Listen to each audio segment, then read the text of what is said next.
तव गुणानामीश परं नयाति। माता रामो मत्पिता रामचन्द्रः स्वामी रामो मत्सखा रामचन्द्रः सर्वस्वं मे रामचन्द्रो दयालु। नान्यं जाने नैव जाने न जाने वंशी विभूषितकरनवनीरदाभात् पीताम्बरधरुणबिम्बफलाधरोष्टात् पूर्णेन्दुसुन्दरमुखादरविन्दनेत्रात् कृष्णात् परं किमपि तत्त्वमहं न जाने। यत्र यत्र रघुनाथकीर्तनं तत्र तत्र कृतमस्तकाञ्जलिं बाष्पवारि परिपूर्णलोचनं मारुतिं नमत राक्षसान्तकम्।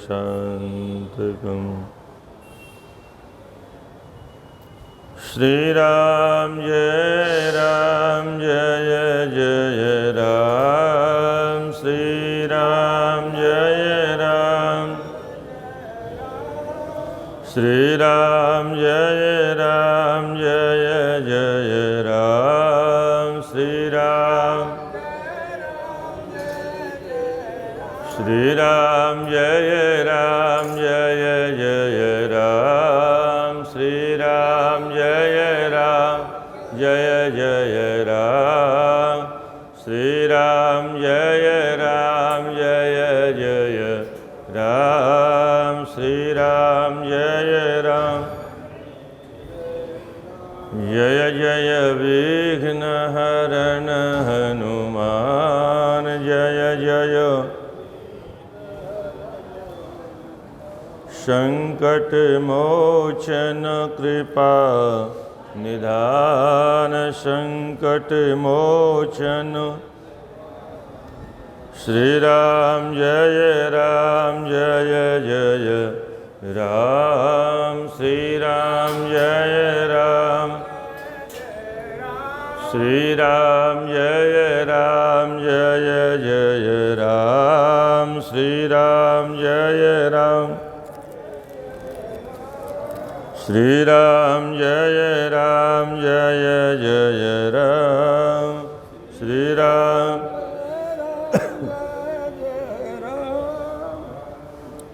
बोले श्री जगन्नाथ भगवान की। श्री बद्री विशाल भगवान की। श्री केदारनाथ भगवान की। श्री रंगनाथ भगवान की। श्री वैकुंठनाथ भगवान की।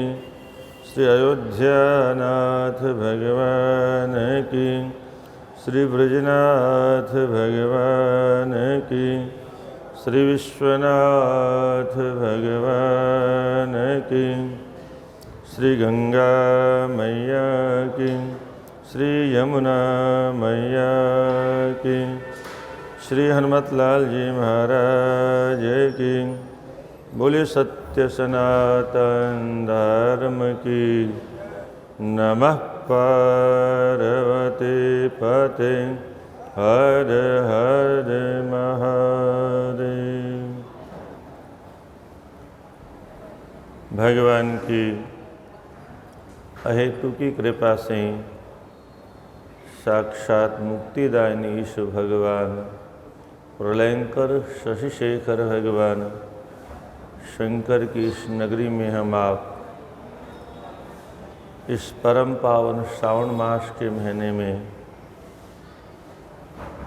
माँ गंगा के तट पर बैठ कर के भगवान लक्ष्मी नारायण जी की सानिध्य में शिवावतार हनुमत लाल जी की सन्निधि में साक्षात शिव स्वरूप शिव पुराण के माध्यम से अपने जीवन की समस्याओं का समाधान प्राप्त करने का प्रयास कर रहे हैं। कल चर्चा चल रही थी भगवान भोलेनाथ के स्वरूप को देख करके, और मैना विलाप करने लग गई। नाना प्रकार के बहुत विशाल चर्चा है यहाँ, और ये दिखाया एक माँ का दायित्व क्या होता है, एक माँ का स्वरूप क्या होता है। अपनी कन्या के प्रति माँ का दायित्व क्या होता है, जिम्मेदारी क्या होती। अगर किंचित मात्र भी लगे कि मेरी कन्या के अनुरूप पति नहीं है, मिल रहा है, तो उससे विरोध करना चाहिए। और इसी उद्देश्य को सारे समाज में भविष्य के लिए भी उपस्थापित करने के लिए मैया ने नाना प्रकार की चर्चा यहाँ पर की। मैना कह मदवज श्रूयताम नाथ तथा कर्तुम तमर्षि, जिसमें मैना बहुत ज़्यादा विचलित हो गई और यहाँ तक कहने लगी, जब सप्तऋषियों ने कहा कि आपने पूर्व में दान देने के लिए संकल्प किया, तो अभी भिक्षा के पात्र भगवान शिव उपस्थित हैं, इनको आप दान पात्रम सते भूत्वा आगतस्तव च मंदिरम, इतने उत्तम पात्र, और ये बहुत संयोग की बात है। अपने अपने समझाने का तरीका है और समझने का भी अपना अपना तरीका है। कभी कभी जीवन में क्या होता है, हमारे कुछ देने को नहीं होता है, और कभी देने को होता है तो कोई पात्र नहीं होता, सत्पात्र नहीं होता है। ये बहुत विषम स्थिति कभी कभी आ जाती है, किसको दें। कई बार हमने बहुत लोगों से सुना ये समस्या। यहाँ पर सप्तऋषि कहते हैं, मैया आपके सामने तो दोनों हाथों में लड्डू है, आपके पास देने के लिए बहुत सुंदर वस्तु है पार्वती के रूप में, और लेने के लिए सत्पात्र भगवान शिव सामने उपस्थित है। इससे अच्छा संयोग और कहाँ बनेगा। इसलिए इस संयोग को आप अपने हाथ से मत जाने दो। तो भगवती नाराज होके क्या कहती है, सस्ता दीर्घाति से हम नदा से शंकरायताम दूरम गच्छत सर्वे ही गंतव्य मदंतिके। अब ये क्षत्रणी का जो एक स्वरूप होता है, यहाँ मैंने अपना विकराल रूप दिखाया। मैया कहते मैं शस्त्रों से इसको काट दूंगी, पर इस भूतनाथ के लिए अर्पण नहीं करूंगी। कितनी बड़ी बात कह दी, 2-3 बार कह रही है इस बात को, आगे चल कर भी कहेंगी। शस्त्रादे घाती से हम, भले ही मुझे पाप लग जाए, पर एक बार मरेगी, जीवन भर मरने से अच्छा है मैं अपनी कन्या को ये इतना बड़ा दंड दे दूंगी। और तुम सब बार बार मेरे पास आते क्यों? दूरम गच्छत सर्वे ही, सब मेरी आंखों से दूर चले जाओ। खबरदार जो मेरे पास में आने का दुस्साहस किया। बहुत ज़्यादा कोलाहल देख करके स्वयं हिमाचल वहाँ पर आए और मैया अपने घरवाले को समझाना शुरू किया, राधे राधे, मोबाइल रखा क्या हाथ में? नहीं, हाँ, बहुत ध्यान दे के सुनिए। हिमालय कहते हैं, शृणु मेने वचो मेद्य विकलाश कथम प्रिय। अरे इतनी विकल क्यों हो तुम, इतने व्याकुल क्यों हो? थोड़ी शांति से किसी की बात सुना करो। ये इतने बड़े बड़े ऋषि महर्षि तुम्हें समझा रहे हैं और तुम इनको बुरी तरह से डांट रही हो। ये हमारे वैसे भी देवतुल्य हैं, साक्षात भगवत तुल्य हैं, ऐसे त्रिलोक में जिनका सम्मान होता है, उनका तुम इस प्रकार से अपमान कर रहे हो। अरे तुम भगवान शिव के स्वरूप को नहीं जानते। शंकरम तुम न जाना से रूपम दृष्ट्वा शिविहुबला विकटम तस्य शंभोस्तु नाना रूपाभिदस्य ही। केवल बाहर का रूप तुमने देख लिया, और हम सब यही गलतियां करते हैं। बाहर का चाकचिक्य देखते हैं, परिवार वो पैसे वाला है। खानदान आजकल तो लोगों ने देखना बंद कर दिया। कुछ समझदार हैं जो खानदान को देखते हैं, रूप को नहीं देखते हैं, धन को नहीं देखते हैं। यहाँ हिमालय यही कहते हैं, तुम इनके वास्तविक रूप को नहीं देख रहे हो जो इन्होंने ढक रखा है। ये निर्विकार परब्रह्म परमात्मा साक्षात भगवान शिव हैं, इसलिए तुम इनके स्वरूप को नहीं जानती हो। हठम न कुरु मुंशत्वम दुखम प्राण प्रिय रघे। देखो, हठ सब जगह अच्छा नहीं होता, और ये मंगलमय अवसर है और सारी मंडली तुम्हें समझाने में लगी हुई है। एक दो नहीं, नंबर से सब एक ही बात कह रहे हैं। और संसार में एक प्रसिद्धि है, 5 लोग अगर किसी बात को टोक दें तो पंचों की बात परमेश्वर की बात होती है। इसलिए हमारे यहाँ पंचायत होती थी पहले। पंच का मतलब 5 लोगों ने जो कह दिया, मान लो वह अकाट्य है, आपको 5 व्यक्तियों ने टोक दिया किसी काम के लिए, आप उस काम को मत करिए। क्योंकि 5 लोगों ने टोक दिया, एक ने नहीं, 2 ने नहीं, 3 ने नहीं, 5 लोगों ने टोका है। इसका मतलब इन सब के भीतर जो बैठ करके परमात्मा बोल रहा है, उसको महत्व तो देना चाहिए। ऐसे ही 5 लोगों ने किसी काम को करने के लिए कह दिया, तो ईश्वर का आदेश मान करके उसको कर लेना चाहिए।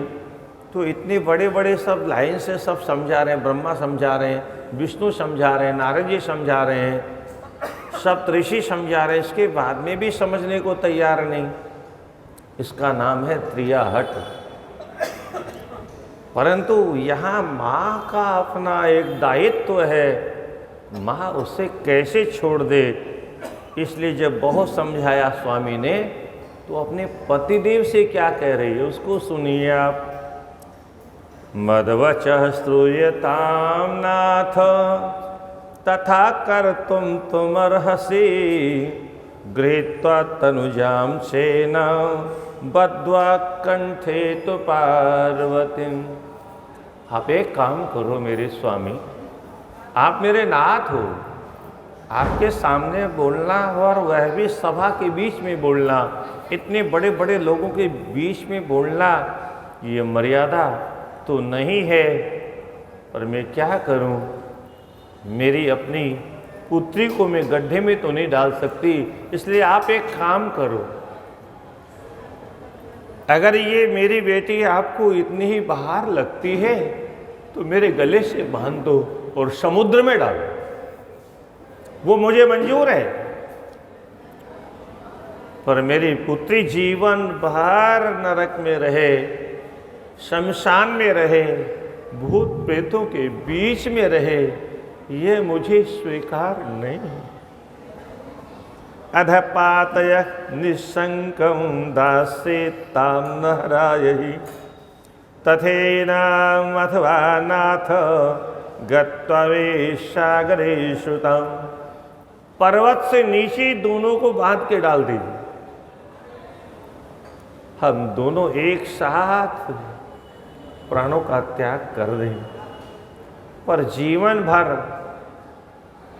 और आजकल कोई इस विषय पर चिंतन नहीं करता, बिना सोचे समझे लोग लव मैरिज कर लेते हैं, बाद में जिंदगी भर रोना पड़ता है। बिना सोचे समझे लोग लव जिहाद कर लेते हैं, फिर जीवन भर रोना पड़ता है। यह मैया संकेत करती है, जीवन भर रोने से अच्छा है।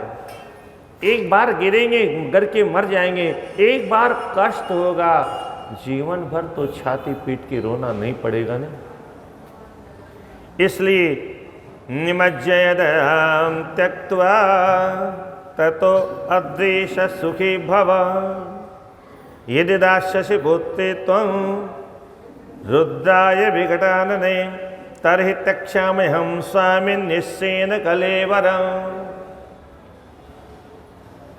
आपको अगर संतोष होता हो तो हम दोनों को एक साथ आप जहर देती थी, पर मैं अपने जीते जी अपनी बेटी का विवाह ऐसे व्यक्ति के साथ नहीं करूंगा जो भूत प्रेतों के बीच में रहता हो, जिसके लिए रहने की कोई जगह नहीं है। और अगर आप इसके बाद में भी नहीं मानोगे और विवाह इन्हीं के साथ में करोगे तो मेरे पास में अंतिम में एक ही चारा है, तर्हि त्यक्ष्याम्यहं स्वामी निश्चयेन कलेवरम। मैं अपने प्राणों का त्याग तो कर ही दूं, क्योंकि आपके सामने में सीधे तो खड़ी होकर के बात नहीं कर सकती ना। आपको मैं रोक तो दे सकती, आप मेरे नाथ हो, मेरे स्वामी हो, मेरे पति हो, मेरे परमेश्वर हो। इसलिए अगर आप जिद्द ही करना हो तो आपकी मर्जी, पर मैं ये शरीर रख करके जीवन भर मेरी बेटी को दुख में देखना नहीं चाहती। और जो लोग गलतियां करते हैं सज्जनों, करने के बाद में जीवन भर जिंदे तो रहते हैं पर लाश की तरह से अपने जीवन को ढोते हैं। इसलिए जीवन भर लाश बन करके ढोने से अच्छा है एक बार प्राणांत हो जाए। इतना सब जब सुना भगवती ने तो बहुत देर तो सुनते रही, अंत तो गत्वा स्वयं आगे बढ़ करके माँ के पास पहुँची। मातस्ते विपरीता ही बुद्ध जाता स्वभावः धर्मावलंबना त्वं ही कथम धर्मज्जः शिवे। कथम धर्मम, हे मैया आप तो बड़ी धर्मात्मा हो, आप तो बहुत धर्म कर्म करती हो, आज आपका धर्म कहाँ गया? आपकी बुद्धि विपरीत क्यों हो गई? हे मैया, अगर आपको लगता है कि मेरे भाग्य में अगर ऐसा पति उपलब्ध हुआ है तो मुझे जीवन भर दुख होगा, तो अस विचार सोचहि मति माता सो न टरई जो लिखा विधाता। जो विधाता ने लिख दिया है माँ, वो आपके हाथों से, मेरे हाथों से, किसी और के हाथों से टाला नहीं जा सकता। ये विधि का विधान अगर ऐसा ही है, जीवन भर अगर मुझे दुख ही प्राप्त करना है, मेरे भाग्य में अगर दुख ही लिखा है, तो दुख सुख जो लिखा लिलार हमरे जावतः पावव सही। जहाँ जहाँ मेरे किस्मत में, मेरे भाग्य में, मेरे प्रारब्ध में अगर दुखदायी पति ही लिखा हुआ है, तो आप कैसे मेरे भाग्य को मिटाओगे? मैं अपने दुख सुख को, जहाँ मेरा भाग्य मुझे ले जाएगा मैं वहीं जाऊंगी, और दुख सुख जैसा लिखा है ऐसा दुख सुख मैं प्रेम से उसे भोगूंगी। क्योंकि शास्त्र कहता है आज हम जिस कर्म के फल को भोगने से बचना चाहेंगे, फिर दोबारा जन्म लेना पड़ेगा, उसे भोगना तो पड़ेगा। क्योंकि शास्त्र कहता है अवश्य में भोक्तव्य कृतः कर्म शुभाशुभम ना भुंक्ते क्षते कर्म। बिना भोगे कर्मों का फल पीछा नहीं छोड़ता। जन्म कोटि सतेरपि, करोड़ों जन्म क्यों न बीत जाए, 100 करोड़ जन्म क्यों न बीत जाए, ये हमारा जो ये जीवन है कोई एक बार थोड़ी हुआ है, पहली बार थोड़ी हुआ। न जाने कितने कितने कितने कितने लाखों लाखों करोड़ों करोड़ों बार हमारा जन्म हो चुका है, हमारी मृत्यु हो चुकी। कोई ऐसी योनि नहीं है जिस योनि में हमने गमन न किया हो। और ये अजब संसार बनाया हुआ है, हमारी कामनाएं आज तक शांत नहीं हुई। न जाने कितनी बार हम इंद्र बन गए, न जाने कितनी बार कुबेर बन गए, न जाने कितनी बार यक्ष, किन्नर, गंधर्व, सिद्ध, चारण, दानव, मानव, राजा, महाराजा, चक्रवर्ती, सम्राट, कोई ऐसी योनि नहीं बची, गाय, भैंस, भेड़, बकरी, कुकर, शूकर, जिस योनि में हमने नाना प्रकार के भोगों को भोगा न हो। परंतु भोगने की वासना जब तक मिटेगी नहीं, तब तक ये जन्म और मृत्यु का चक्र ऐसे ही चलता रहेगा। किम कर्म किम कर्मेति कवयोप्यत्र मोहिताः। जब तक मैं करता हूँ, मैं, कब तक जन्म होगा हमारा? जब तक मैं करने वाला हूँ तब तक मुझे भोगना पड़ेगा। जिस दिन इतना ज्ञान हो जाएगा, न मैं करने वाला हूँ न मैं भोगने वाला हूँ, करने वाला भी वही है, भोगने वाला भी वही है, और हर कर्म के करने के बाद में कृष्णार्पणमस्तु, रामार्पणमस्तु, नारायणार्पणमस्तु। क्यों किया उन्होंने? उन्हीं को अर्पण है। इसकी औकात नहीं है कुछ करने की, इसकी औकात नहीं है कुछ करने की, तो हाड मास का पुतला है। इसके भीतर बैठ करके जो कुछ करने वाला है, जो देखने वाला, सुनने वाला, हिलने वाला, डुलने वाला, सब कुछ वह करता है। पर एक बात ध्यान रखना, इस भ्रम में नहीं रहना कि पाप वही करता है, गलत काम वो नहीं करते। गलत काम तो हमारा मन करता है। हम अहंकार पूर्वक जब काम करते हैं तब हमारा मन गलत दिशा में जाता है।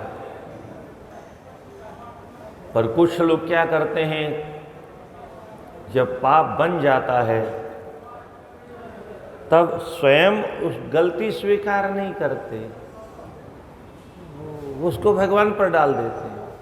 हमने थोड़ी किया, हम कौन है करने वाले? अरे तुम जानते नहीं हो, उसकी इच्छा के बिना तो पत्ता भी नहीं हिलता है।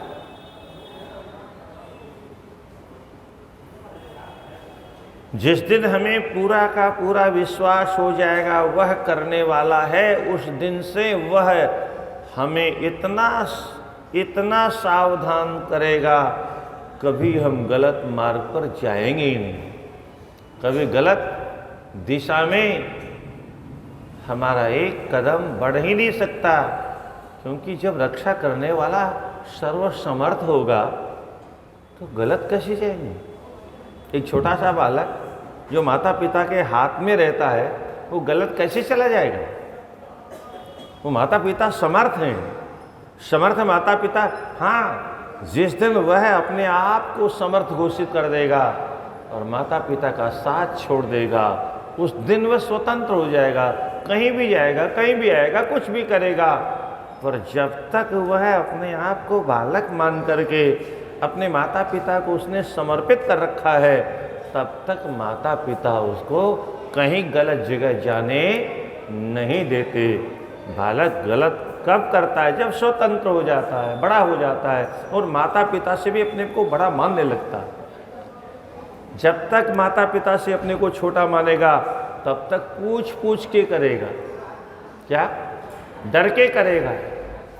और जब अपने आप को बड़ा मानने लगेगा तो डर निकल जाएगा, और डर निकल जाएगा तो शुरू में माँ बाप से थोड़ा आँखों की नज़र बचा के करेगा, फिर मूँछ ऊपर ताव दे के सामने करेगा। ऐसे ही हम जब अपने को ईश्वर के अधीन नहीं मानते हैं, स्वतंत्र मान लेते हैं, तब हम कोई गलत काम करते हैं।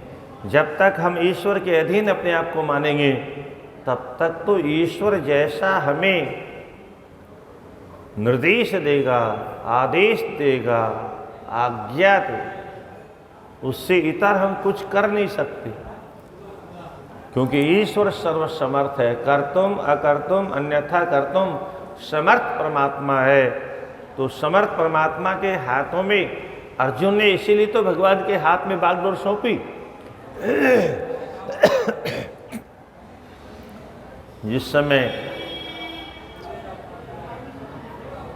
दोनों मांगने के लिए गए, ये कथा आप लोग बार बार सुनते रहते हैं। दुर्योधन पहले पहुंचा,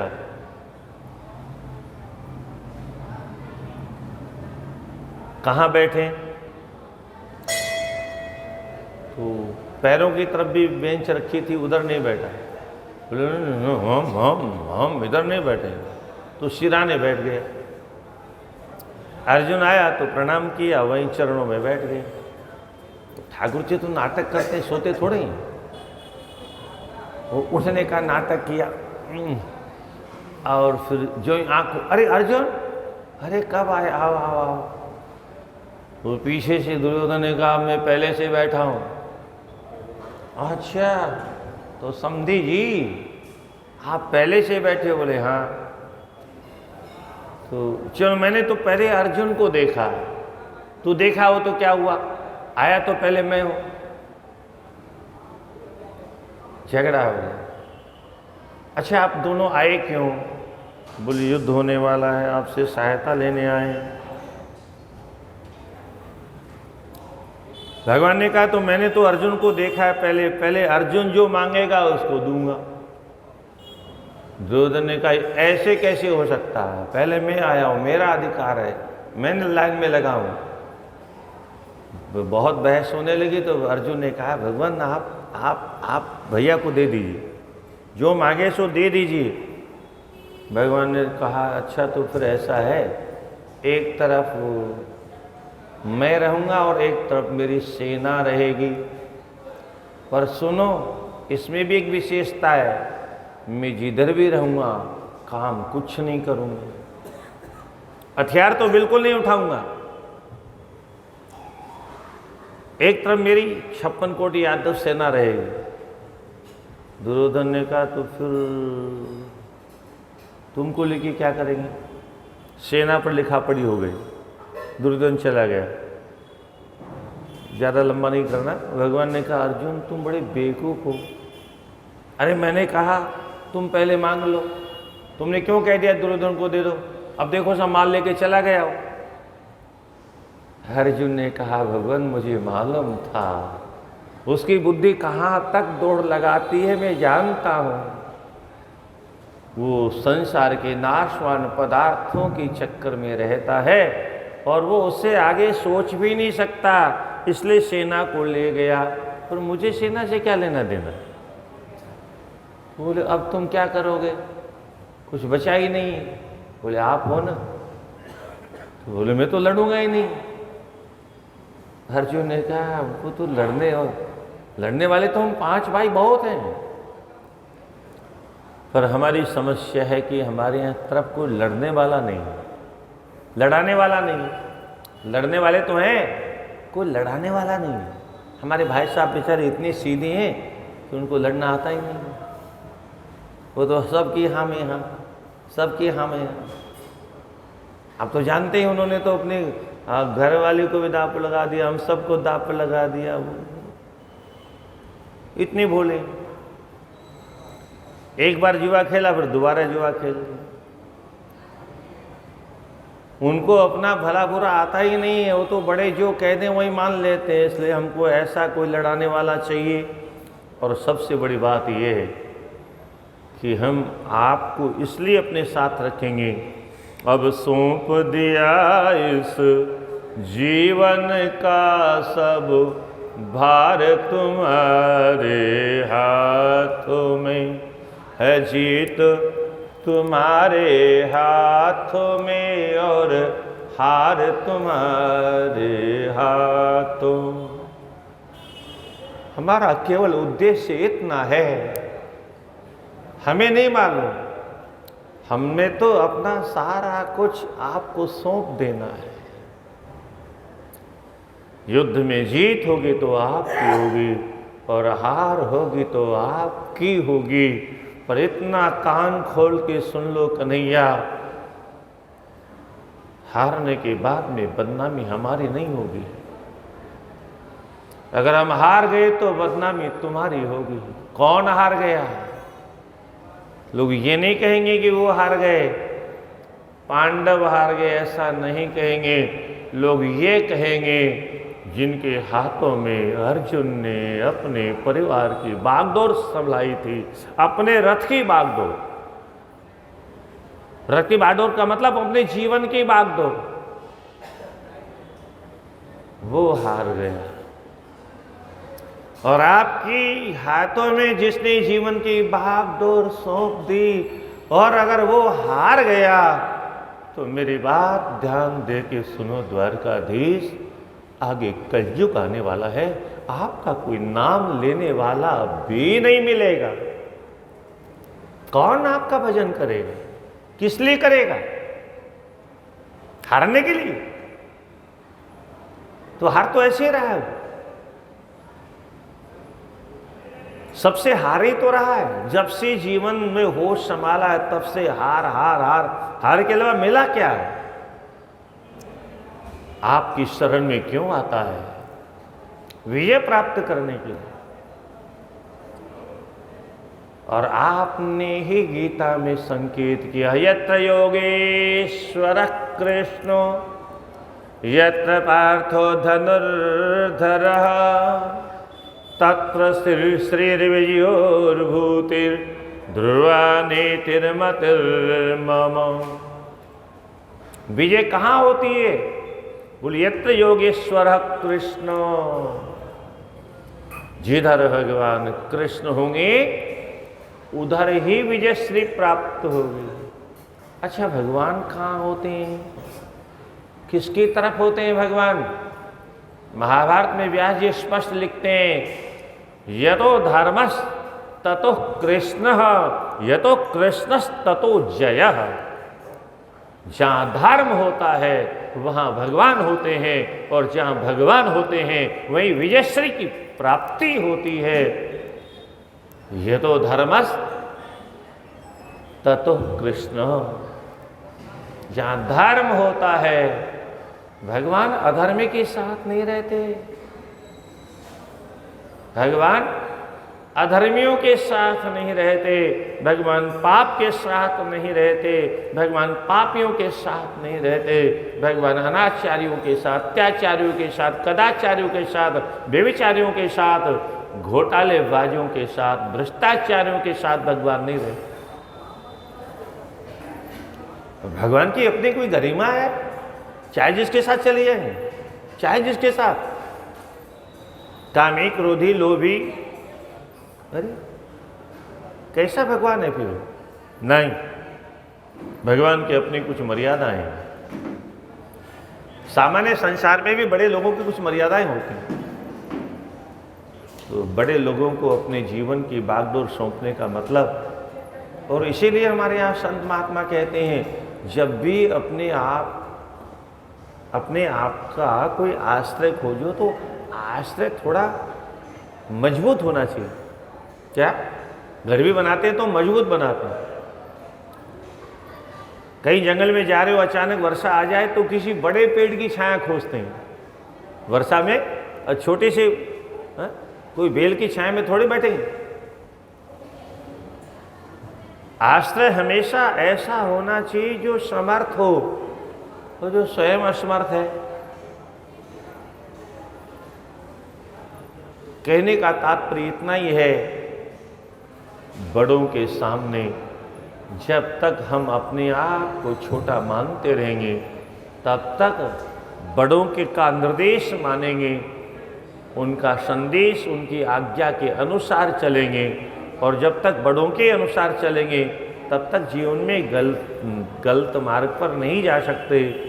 हम जब स्वयं को सर्वतंत्र स्वतंत्र मान लेते हैं तब अपराध करते हैं। ऐसे ही जो भगवान को भगवान मानते हैं, जिन्होंने भगवान के हाथों में अपने जीवन की बागडोर सौंप दी, उनके जीवन में कभी गलत हो ही नहीं सकता, क्योंकि वो सर्वत्र परमात्मा के ही सानिध्य में रहते हैं। परमात्मा न उनसे स्वयं दूर होते हैं, न वो परमात्मा से दूर होते हैं। परमात्मा हमेशा अपनी छत्र छाया उनके ऊपर रखते हैं, और जो परमात्मा की छत्र छाया में रहता है, कोई वज्रपात भी उस पर कैसे हो सकता है? परमात्मा की छत्र छाया है, परमात्मा के आशीर्वाद की छत्र छाया है। अरे संसार में भी बड़े लोगों का अगर किसी को आशीर्वाद मिल जाता है, तो फिर जल्दी उसकी ओर कोई टेढ़ी नज़र करके नहीं देखता है। अरे बोले इसकी दोस्ती तो प्रधानमंत्री से, इसकी दोस्ती तो और सीधे योगी जी से, बड़ी समस्या है। तो जिसकी पहुंच बड़ी होती है उससे सब डरते हैं। अर्थात जिस बहुत ध्यान से समझिएगा मैं क्या कह रहा हूं, जिसका संबंध परमात्मा से होता है उसके पास जाने में काम भी डरता है, उसके पास जाने में क्रोध भी डरता है, उसके पास जाने में लोभ भी डरता है। संसार की सब विषय वासनाएं उसके पास में जाने से डरते हैं। जिसका डायरेक्ट संबंध परमात्मा से है और जिसका संबंध परमात्मा से नहीं है, उसको कोई भी लूट लेता है, कोई भी उसको पददलित कर देता है, कोई भी उसको पतित बना देता है, कोई भी उसको अपवित्र बना देता है, कोई भी गलत काम उससे करवा लेता है। इसलिए हमेशा सर्वधर्मान् परित्यज्य मामेकं शरणं व्रज अहं त्वा सर्वपापेभ्यो मोक्षयिष्यामि मा शुचः। जब इस प्रकार से कहा तो मैया कहती है, पार्वती कहती है, मैया अस विचार सोचहि मति माता, आप बिल्कुल चिंता मत करो, सो न टरई जो रचई विधाता। विधाता ने जो रच दिया है वह राई घटे न तिल बढ़े, रहु रे जीव निशंक।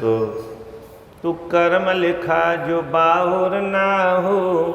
अगर हम मेरे भाग्य में पागलपति लिखा है तो आप क्या कर सकती हो? आप भाग्य मिटाने के सामर्थ्य रखती तो आप पेट में ही मिटा देती, आप जन्म लेने के बाद में मिटा देती। आपके बस की बात नहीं थी, इसलिए कर्म लिखा जो बाउर ना हो, तो कत दोष लगाइए काहू। कभी आप नारद जी को, मेरे गुरु जी को गालियां देती हो, कभी सप्त ऋषियों को फटकारती हो, न जाने किस किस को क्या क्या कह रही हो। अरे भाग्य में मेरे लिखा हुआ है, आप किसी और को दोष क्यों देती हो? दोष मेरे भाग्य का है, मेरे प्रारब्ध का है। तुम सन मिटहि के वेद के अंका, मातु व्यर्थ जन लेहु कलंका। तुम सन मिटहि, अगर मिटते होते तो आप बहुत पहले मिटा देती। मिट भी नहीं सकते तो व्यर्थ में काहे को पाप मोल ले रही हो? क्यों, किस लिए? मात व्यर्थ जन लेहु कलंका।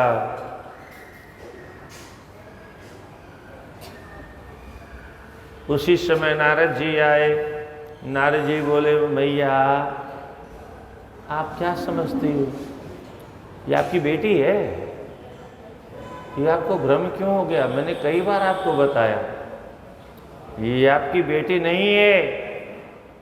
मेना सुनो सत्य मम बानी,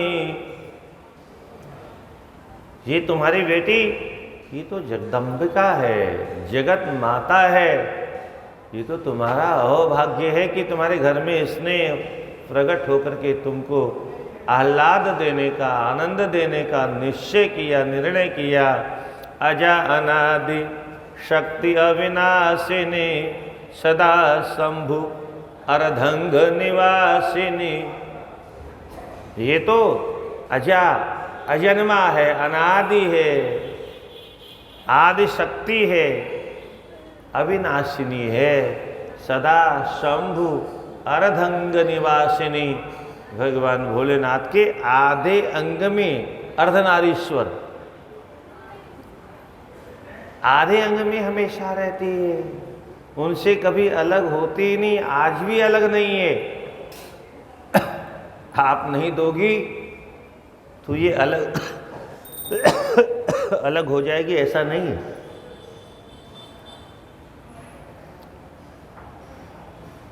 पार्वती जी भी समझा रही है, यदर्थे देवता सर्व आयाता किंकरी कृता द्वारे ते सोत्सवास्याद्य किमितो अन्यत् परम सुखम।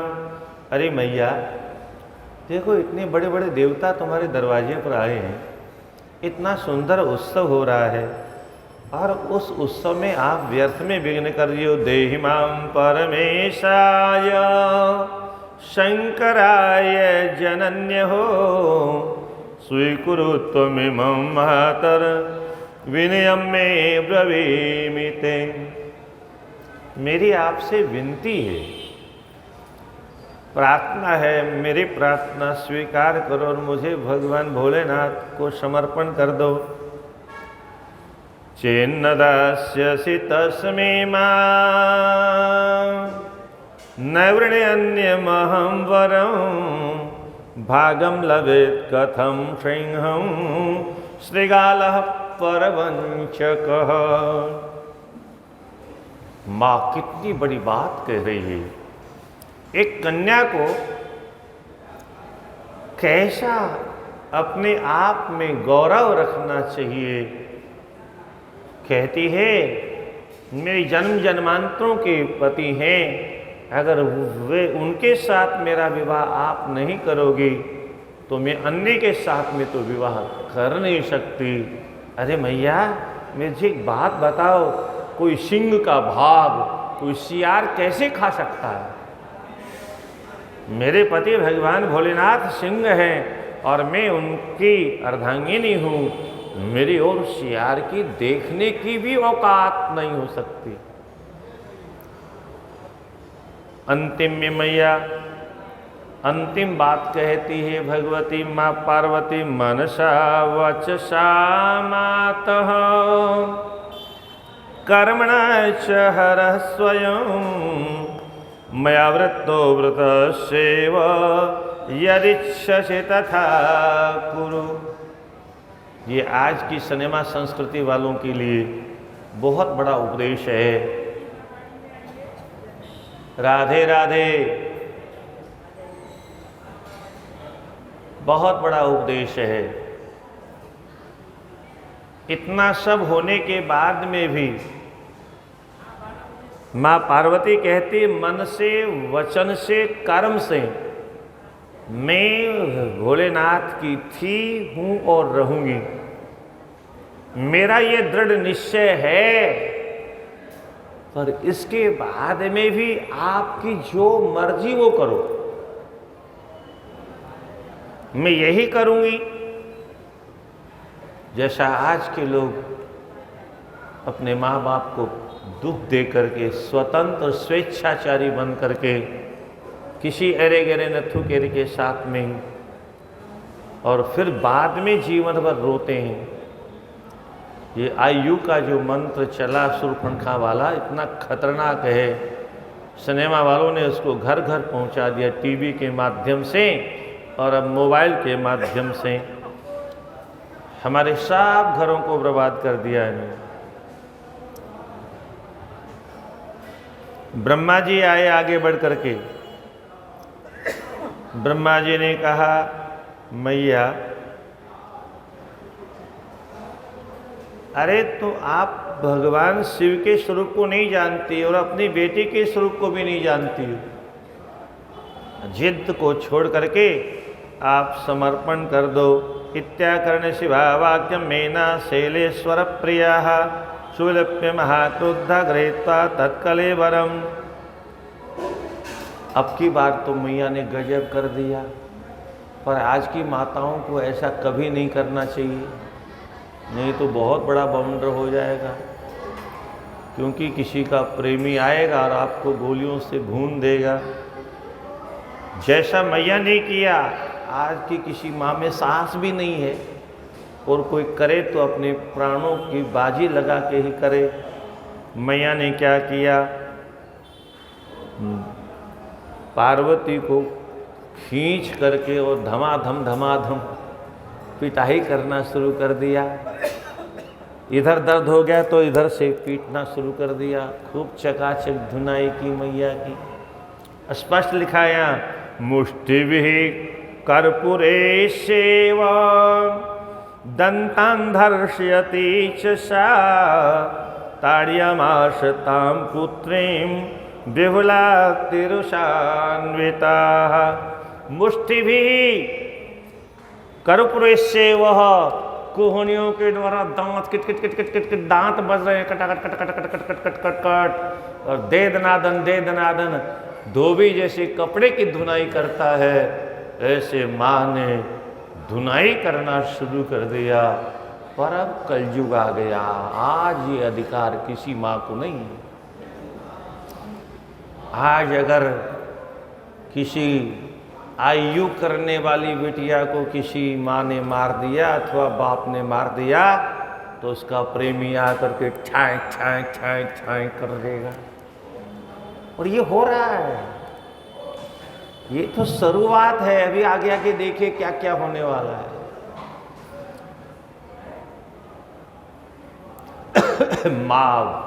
माँ जिसने जन्म दिया, माँ जिसने छाती का खून पिला के बड़ा किया, वो माँ जिस बाप ने पेट काट काट के पाल पोस के बड़ा किया, पढ़ाया लिखाया, और अब जब बड़ी हो गई तो कोई लफंगा मिल गया, वो सब कुछ हो गया। माँ कुछ नहीं, बाप कुछ नहीं, सब कुछ वो है, और उसके लिए कुछ भी किया जा सकता है। ये उसका दोष नहीं है। ये सिनेमा देख देख की जो काम की विकृतियां खोपड़ी में घुस गई, कामोद्दीपन जो हो गया, उस काम के द्वारा प्रेरित होकर के सारे पाप होते हैं।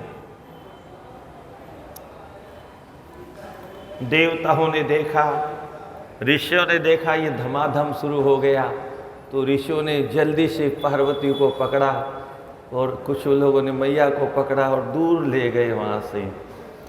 ये तत्र ऋषयस्तातः तावद्याशा परिमुने तद्हस्तातं परिच्छिद्य निन्यो दूरतरं ततः। मैया से दूर ले गए, बोले जब तक पास में रहेगी तो ऐसी धमाधम चलती रहेगी।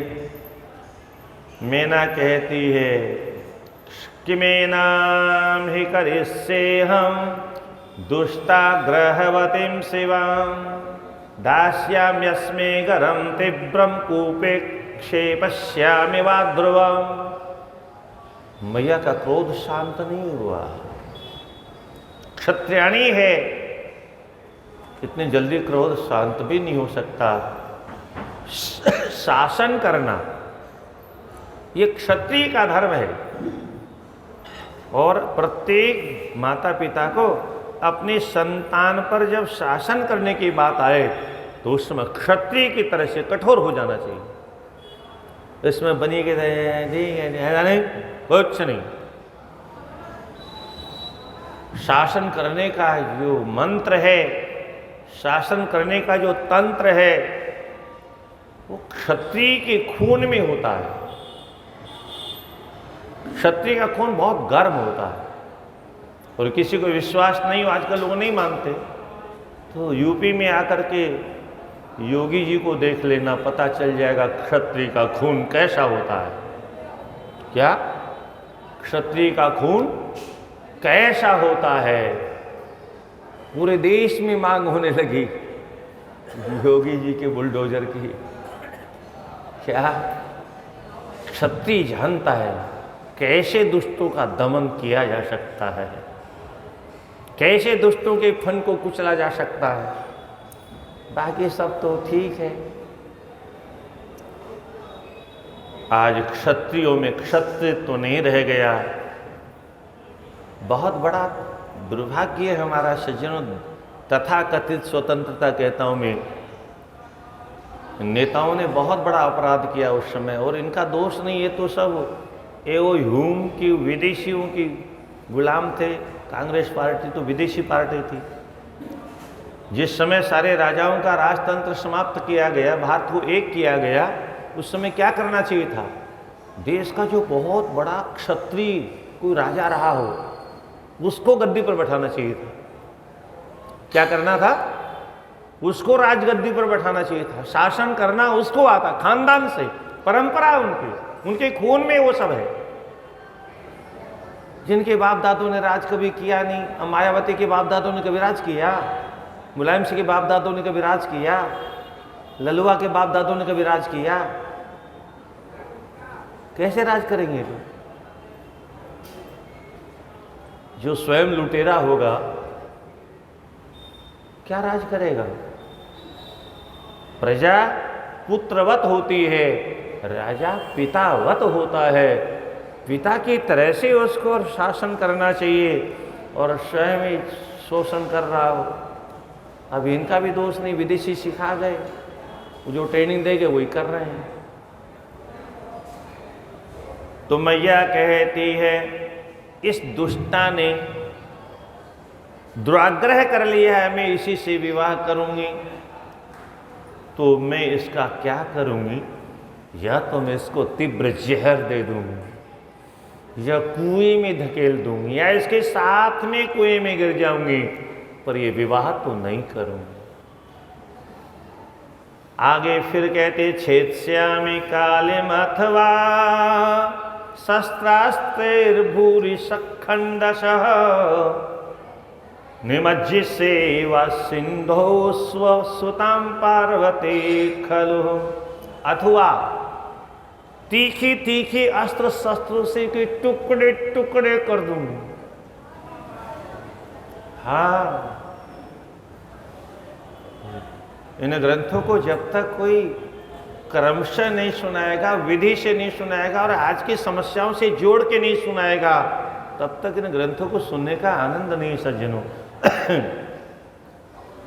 शस्त्रास्त्र भूरी भूरी खंडसा, भूरी माने बहुत टुकड़े कर दूंगी इसके, अथवा समुद्र में इसके साथ में गले से रस्सी बांध करके समुद्र में कूद जाऊंगी, पर इस भोले बाबा के साथ में विवाह नहीं करूंगी। अथवा स्वशरीरम हे त्यक्ष्याम्या स्वन्यथा ध्रुवं न दासे संभवे कन्या दुर्गाम विकट रूपिणी। विकट रूपिणी, भयंकर जो रूपधारी है। अगर कोई कहे कि कन्या की हत्या करना ये पाप है, दूसरे की हत्या करना तो छोड़ो, मैं इसको छोड़ दूंगी, पर स्वयं अपनी आत्महत्या तो कर ही लूंगी। मैं अपने आंखों से देखते देखते ये गलत काम नहीं होने दूंगी। वरोयम कीदृशो भीमो अनया लब्धस्य दुष्टया कारितशोपहासो में गिरीशापि कुलस्य ही। न जाने इस दुष्टा के भाग्य में ये इतना कुरूप पति कैसे उपलब्ध हो गया। जगत में इसने हमारी हंसी उड़ा दी, इसके लिए इसने तपस्या की। अरे जिसका न माता न पिता भ्राता न बंधो गोत्रजोपि यो स्वरूपम न चातुर्यम न गृहम वास्य किंचन। जिसका न माता है, न जिसके पिता है, जिसके कोई भाई है, न कोई बंधु है, न कोई आगे है, न कोई पीछे है, और तो और स्वरूप भी ठीक नहीं है, चतुराई भी नहीं है, न धन है, न जन है, न रहने के लिए घर है। और ऐसे को न पावित्यम न विद्या न चिकीदृशः काय आर्दितः किं विलोक्य मया पुत्रीं धेयास्मि स्यात् सुमंगला। पवित्रता से रहता भी नहीं है, शुद्धता से रहे, कम से कम सफाई का भी ध्यान रखे। अब उस समय मोदी जी नहीं रहे होंगे, बोले बाबा काशी में बाद में आए हैं, नहीं तो भोले बाबा को सफाई से कपड़ा पहनना सिखा देते। न पावित्यम न विद्या, सारे संसार को विद्या यहाँ से मिलती है, काशी से। और मैया कहती है पढ़ा लिखा भी नहीं मालूम पड़ता है, पढ़ा लिखा होता तो काहे को भूतों के बीच में रहता है। भला बताओ दुनिया वालों, मैं अपनी बेटी को ऐसे पागल के हवाले कैसे कर दूं। ये माँ की समस्या, ये मैना की समस्या नहीं है सज्जनों, ये सब कलयुग में होने वाला है। इसलिए मैया ने उस समय माँ का धर्म क्या होता है, माँ को कितनी कड़ी छाती करनी चाहिए, और अपनी बेटी को अगर वो गलत मार्ग में जा रही है तो उसको रोकने के लिए, उसके जीवन को बचाने के लिए सारे संसार से टकरा जाना चाहिए। मैंने अपने पेट में 9 महीने रखा है, छाती का खून मैंने पिलाया है, बड़ा मैंने किया है, इसका भला बुरा अगर मैं नहीं जानूंगी तो और कौन जानेगा। ये कल की छोरी जिसको मुंह धोना, अब गवर्नमेंट ने तो कानून बना दिया, इतना गंदा कानून बना दिया। अच्छा, हमारे यहाँ समाज में कोई मतलब ही नहीं है। 18 वर्ष की बेटी हो गई, बोले जो मर्जी वो करेगी। माँ बाप मर गए। अब इन नालायकों से पूछो, काले कोट वालों से, अथवा जो नेता लोग ऐसा कानून बनाते हैं, जन्म माँ ने दिया, पालन बाप ने किया, पढ़ाया लिखाया, कोई करोड़ों रुपए खर्च करता है, कोई लाखों रुपए खर्च करता है, जीवन में हारी बीमारी में दवा दिलवाता है, सब कुछ वो करते हैं।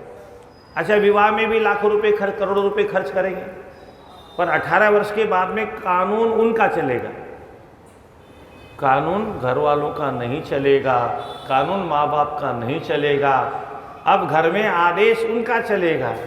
अब वो जहाँ मर्जी वहाँ जाए, जो मर्जी वो करे, माँ बाप बोल नहीं सकते। एक बार पेपर में आया, मामला तो कुछ और था, तो वो विवाह नहीं करना चाहती थी क्योंकि वो तो संबंध पहले ही बन गया उसका। अब माँ बाप से धोखा देती थी, माँ बाप ने विवाह तय कर दिया, तो वो बेटी कोर्ट में चली गई। मैं अपना कैरियर बनाना चाहती हूँ, मेरे माँ बाप मेरा कैरियर बर्बाद करना चाहते हैं, तो कोर्ट ने माँ बाप को डांटा, तुम कौन होते हो। लो साहब, माँ बाप कुछ नहीं होते हैं। ये मेकाले की शिक्षा पढ़ करके, जो काले कोट पहन करके और ये मेकाले की शिक्षा पढ़ करके जो नेता बन गए, शॉर्टकट, ये सब कुछ होते हैं हमारे घर की व्यवस्था बनाने में। अरे कानून उसके लिए बनाओ जो माँ बाप गलत काम करे, जो अपनी बेटी को बुढ़े को बेचता हो, जो लूले लगड़े को पैसे के लोभ में देता हो, वहाँ कानून चंद बनाओ। माँ बाप अगर अपने बच्चों के बारे में गलत सोचेंगे तो सही कौन सोचेगा, कौन सोचेगा। इसलिए माँ बाप कभी गलत कर नहीं सकते। वर्तमान में कुछ लोग गलत, तो नियम उनके लिए बनाओ ना जो गलत करते हैं, पर चूंकि हिंदू कुछ बोलता नहीं, इसलिए जो कानून बन जाए बनने दो। अभी एक बहुत गंदा कानून पास हुआ, अवैध संबंध अवैध नहीं, जिसको जहां मर्जी वहां जाओ आओ, घर वाला रोता रहे, घर में बच्चे रोते रहे, कोई फर्क नहीं पड़ता। और इन गधों ने कानून बना दिया, कोई भी अवैध संबंध है ही नहीं। भारतवर्ष की सारी संस्कृति को चौपट करने के लिए इन मेकाले की शिक्षा वालों ने ठेका ले लिया। हमारे यहाँ कोई बोलने वाला नहीं। 377 भी पास कर दिया। जो घोड़ा गधा खच्चर सुअर भी नहीं करता, वह काम मनुष्य करेगा। कुछ ऐसी चीज़ें सज्जनों इस मन से बोलने लायक नहीं है, पर क्या करें, कभी कभी दर्द छलक जाता है, बोलना पड़ता है।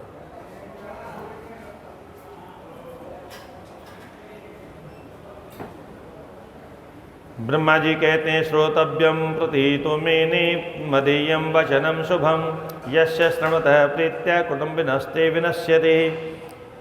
मैंने, ब्रह्मा जी कहते हैं, नारद मैंने समझाया, आप शिव जी को नहीं जानते, ये जगत की सृष्टि करने वाले, पालन करने वाले, संहार करने वाले, अनेक रूप धारण करने वाले हैं। ये असली रूप नहीं है इनका, जिस रूप में आप देख रही हो। सारे संसार को जो इतना सौंदर्य दे सकता है, वो स्वयं कितना सुंदर हो सकता है। इसलिए आप मान जाओ और भोले बाबा के साथ में विवाह कर दो। फिर भी मैया कहती है न वक्तव्यम च भवता शिवाय प्रतिदीयताम।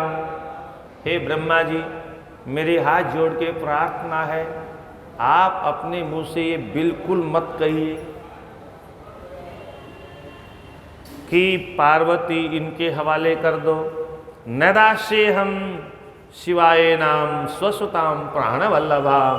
मेरी बेटी मुझे प्राणों से भी अधिक प्रिय है, मैं इस भूतनाथ को देने वाली नहीं हूँ। शनकादिक आए, उन्होंने समझाया, बारी बारी से राधे राधे सब प्रयास कर रहे हैं। अथवाच तु तान्मेनं विलप्य च मुहुर्मुहुः न देयातु मया सम्यग् ईशायोग्ररूपिणी। किमर्थं तु भवन्तः सर्वे सिद्धा विपश्चिनः रूपमस्यां परम नाम व्यर्थी कर्तुं समुद्यता। परंतु बार बार मैना एक ही बात कहती है, बिल्कुल आप लोग ये सब बात करना बंद कर दो। मैं अपनी बेटी को कदापि इसके हवाले नहीं करूँगी। अब भगवान विष्णु आते हैं समझाने के लिए, शायद देवी मान जाए। भगवान विष्णु कहते हैं पितॄणां च प्रिया पुत्री मानसी गुण संयुता पत्नी वत साक्षात ब्रह्मणः कुलमुत्तमम्। अरे देवी, मैं आपके माता पिता को जानता हूँ, आप पितरों की कन्या हैं, पितरों की मानसी कन्या हैं, परंतु आप धर्म के अनुसार वार्ता करें, धर्म की रक्षा करें। आपको धर्म के विपरीत कार्य करना अच्छा नहीं है। देखो एक बात बताओ भैया, ये सप्तऋषि क्यों असत्य बोलेंगी? नारद जी को क्या लेना देना? वो झूठा रास्ता क्यों बताए, गलत मार्ग क्यों बताएंगे? उनका अपना क्या स्वार्थ है? इन सप्तऋषियों का क्या स्वार्थ है जो आपको बार बार समझा रहे? ब्रह्मा जी का इसमें क्या स्वार्थ है? अभी सनकादिक गणों ने आपको समझाया, इनका इसमें क्या स्वार्थ है? किसी का कोई स्वार्थ हो वो असत्य बोल सकता है, और पुराने जमाने में तो वैसा भी कम होता था। आज तो बिना स्वार्थ के ही लोग झूठ बोलते हैं, क्योंकि झूठ ही लेना झूठ ही देना, झूठ ही भोजन झूठ चबेना। हर हर महादेव शंभो काशी विश्वनाथ गंगे। हर हर महादेव शंभो काशी विश्वनाथ गंगे। हर हर महादेव शंभो काशी विश्वनाथ गंगे। हर हर महादेव शंभो। तो मैया किसी पर तो विश्वास करना चाहिए। सप्तऋषियों पर भी आपको विश्वास नहीं है, नारद जी पर आपको विश्वास नहीं है। मेरी समझ में नहीं आता कि ऋषि असत्य भाषण क्यों करने वाले हैं, क्यों करेंगे? इनका कोई निजी स्वार्थ नहीं, परंतु तारकासुर का विनाश करना है, और तारकासुर का विनाश करने के लिए ही भगवती ने पहले जो सती रूप में आई थी, आज इस रूप में तुम्हारी पुत्री बनकर के आई हैं। इसलिए तुम भगवान शिव के स्वरूप को ठीक ठीक नहीं जानती। ये सारा जगत में जितना सौंदर्य इन्होंने इनका दिया हुआ है, तो मैया कहती है अगर इन्होंने सारे जगत को सौंदर्य दिया तो अपना चेहरा ऐसा क्यों बना लिया? थोड़ा थोड़ा सौंदर्य अपने को भी दे लेते। और अगर सारे जगत में सौंदर्य बांटा तो इनसे कहो अगर आज भी ये सुंदर बन जाए तो फिर मैं विवाह कर दूँ। पर ऐसे कुरूप के साथ तो विवाह नहीं, कोई गुण तो हो कम से कम। कहा मेरी बेटी चंद्रमुखी जैसी, और कहा ये दिनम्य तनु सहस्यात् तदा देया मया सुता नान्यथा कोटिशो यत्ने वच्मि सत्यम दृढ़ं वचः। अगर ये अपना सौंदर्य ठीक कर लें तो मैं निश्चित कहती हूँ अपनी पुत्री को इनको प्रदान कर दूंगी, विवाह कर दूंगी। अन्यथा आप लोग एक नहीं, दो नहीं, 100 नहीं, लाख नहीं, करोड़ों उपाय कर लें, मैं अपनी बेटी का विवाह इनके साथ नहीं करने वाली। ये मेरा दृढ़ संकल्प है। अब तो भगवान ने कहा नारद थोड़ा भोले बाबा को समझाओ, नहीं सबकी नाक कटेगी, इनकी तो कोई चिंता नहीं, इनको तो इन्होंने तो शमशान में रहकर के पहले ही कटवा ली। भूत प्रेतों के बीच में रहकर नाक वाले होते तो काहे को पहले ही वहाँ से अच्छे हमने कहा था तैयार होके चलो, बोल नहीं हम तो अपने रूप में चले। अब देखा क्या मज खिलकरी करवा दी। हालांकि मैं फिर आपसे कहता हूँ ये सारा नाटक आज के लिए हुआ, वर्तमान की समस्याओं के लिए हुआ। क्या क्या समस्याएं आगे चल करके कन्याओं के सामने आ सकती हैं। कन्याएं स्वेच्छाचारी बन करके माता पिता का विरोध करके चाहे जिसके साथ में जाने का संकल्प कर सकती हैं, और उनके लिए विरोध करने के लिए माँ ने भविष्य की माताओं को सावधान किया, हे माताओं अपने मातृ धर्म का पालन करना। और माताएं तो मम्मी बन गई, राधे राधे। मम्मी मतलब मर गई, अब मरी हुई से हम क्या आशा करें कि वो मातृ धर्म का पालन करें। हमेशा सारा संसार जानता है पहला गुरु माँ होती, पहली गुरु और दूसरा गुरु पिता होता है। इसलिए पहली शिक्षा देने वाली भी अगर घर में नहीं है, वो ऑफिस चली गई, वो कॉलेज चली गई, वो हवाई जहाज उड़ा रही है, तो फिर बच्चे क्या करेंगे? टीवी देखेंगे और मोबाइल देखेंगे और जीवन में गंदगी लाएंगे और कुछ नहीं करेंगे। वही आज हो रहा है। तो नारद जी से कहा नारद जाओ, तो नारद जी ने महाराज ने जा करके मैंने पश्य विशालाक्ष समझाया जा करके, तत्र गत्वा सवे रुद्र भवतः सुप्रबोधितः स्तोत्र नाना विधे स्तुत्वा, नाना प्रकार के स्तोत्रों से नारद जी ने स्तुति की। नाना प्रकार का मतलब बहुत तरह से समझाया। अब भोले बाबा भी तो ठस से मस होने वाले नहीं थे, पर खैर भक्त वात्सल्य होने के कारण भक्त वत्सल भगवान मान गए, और मान करके स्वरूपम उत्तमम दिव्यं कृपालोत्तम च दर्शितम्, दिव्य रूप प्रकट किया भोलेनाथ ने।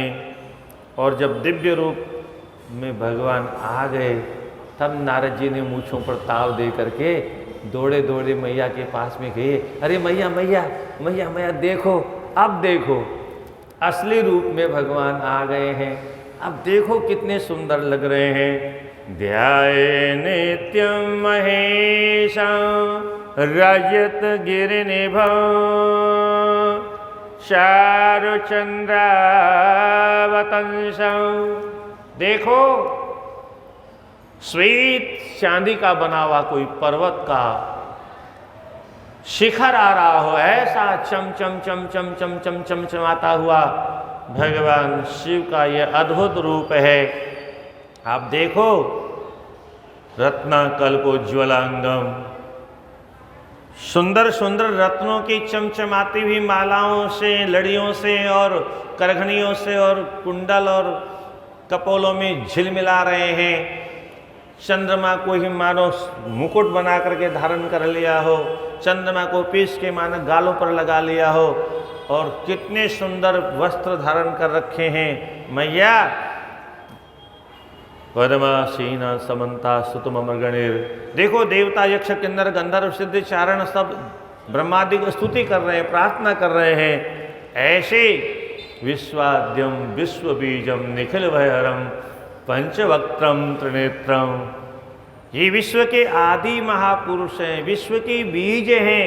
ये सारा जगत इन्हीं के द्वारा उत्पत्ति को प्राप्त होकर के पालन को प्राप्त होता है और अंतिम में संहार को प्राप्त होता है। और जब मैया ने वह दर्शन किया, श्रुत्वा सा तद्वचो मेना विस्मिता शैलकामिनी ददर्श शिवरूपम तत् परमानंददायकम। परम आनंद को प्रदान करने वाला, बोले सच्चिदानंद भगवान की। हर हर।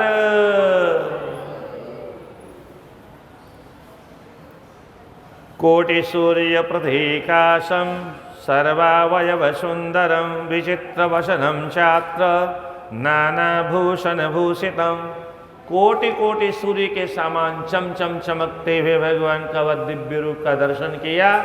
सुप्रसन्नम सुहासम च सुलावण्यम मनोहरम घोराभम द्युति संयुक्तम चंद्ररेखा विभूषितम। ऐसा गौरांग वरण कर्पूर गौरम करुणावतारम संसारसारम भुजगेंद्रहरम आदि आदि जब दर्शन किया तो सर्वदेव गणे प्रीत्या विष्णुवाद्य सेवितं तथा सूर्येण छत्रितं मूर्धनि चंद्रेण च विशोभितं। मानो छत्र के रूप में सूर्य ही चक्र लगा रहे हैं, मुखमंडल पर मानो चंद्रमा ही घूम रहे हों। ऐसा सर्वथा रमणीयं च भूषितस्य विभूषणेः वाहनस्य महाशोभा वर्णितुं नैव शक्यते। आप भगवान की दुनिया को जो है दरिद्र से दरिद्र व्यक्ति को भी धनी बनाने वाले भोले बाबा है, जिनके भाग्य में कुछ भी नहीं लिखा, खाकपति, उनको भी लाखपति बना दे। और मुक्ति देने के लिए तो भंडारा ही खोल रखा है भोले बाबा ने। तो ऐसे भगवान के वैभव का कौन वर्णन कर सकता है। मैना प्रसन्न हो गई। तस्मिन् समये तत्र सुमया सुषमा सुषमा च परात्मनः वर्णितुं ता विशेषेण कशक्नोति मुनीश्वरः। सब जय जयकार कर रहे हैं और अब मैना कहती है, अब भाषा बदल गई। क्या?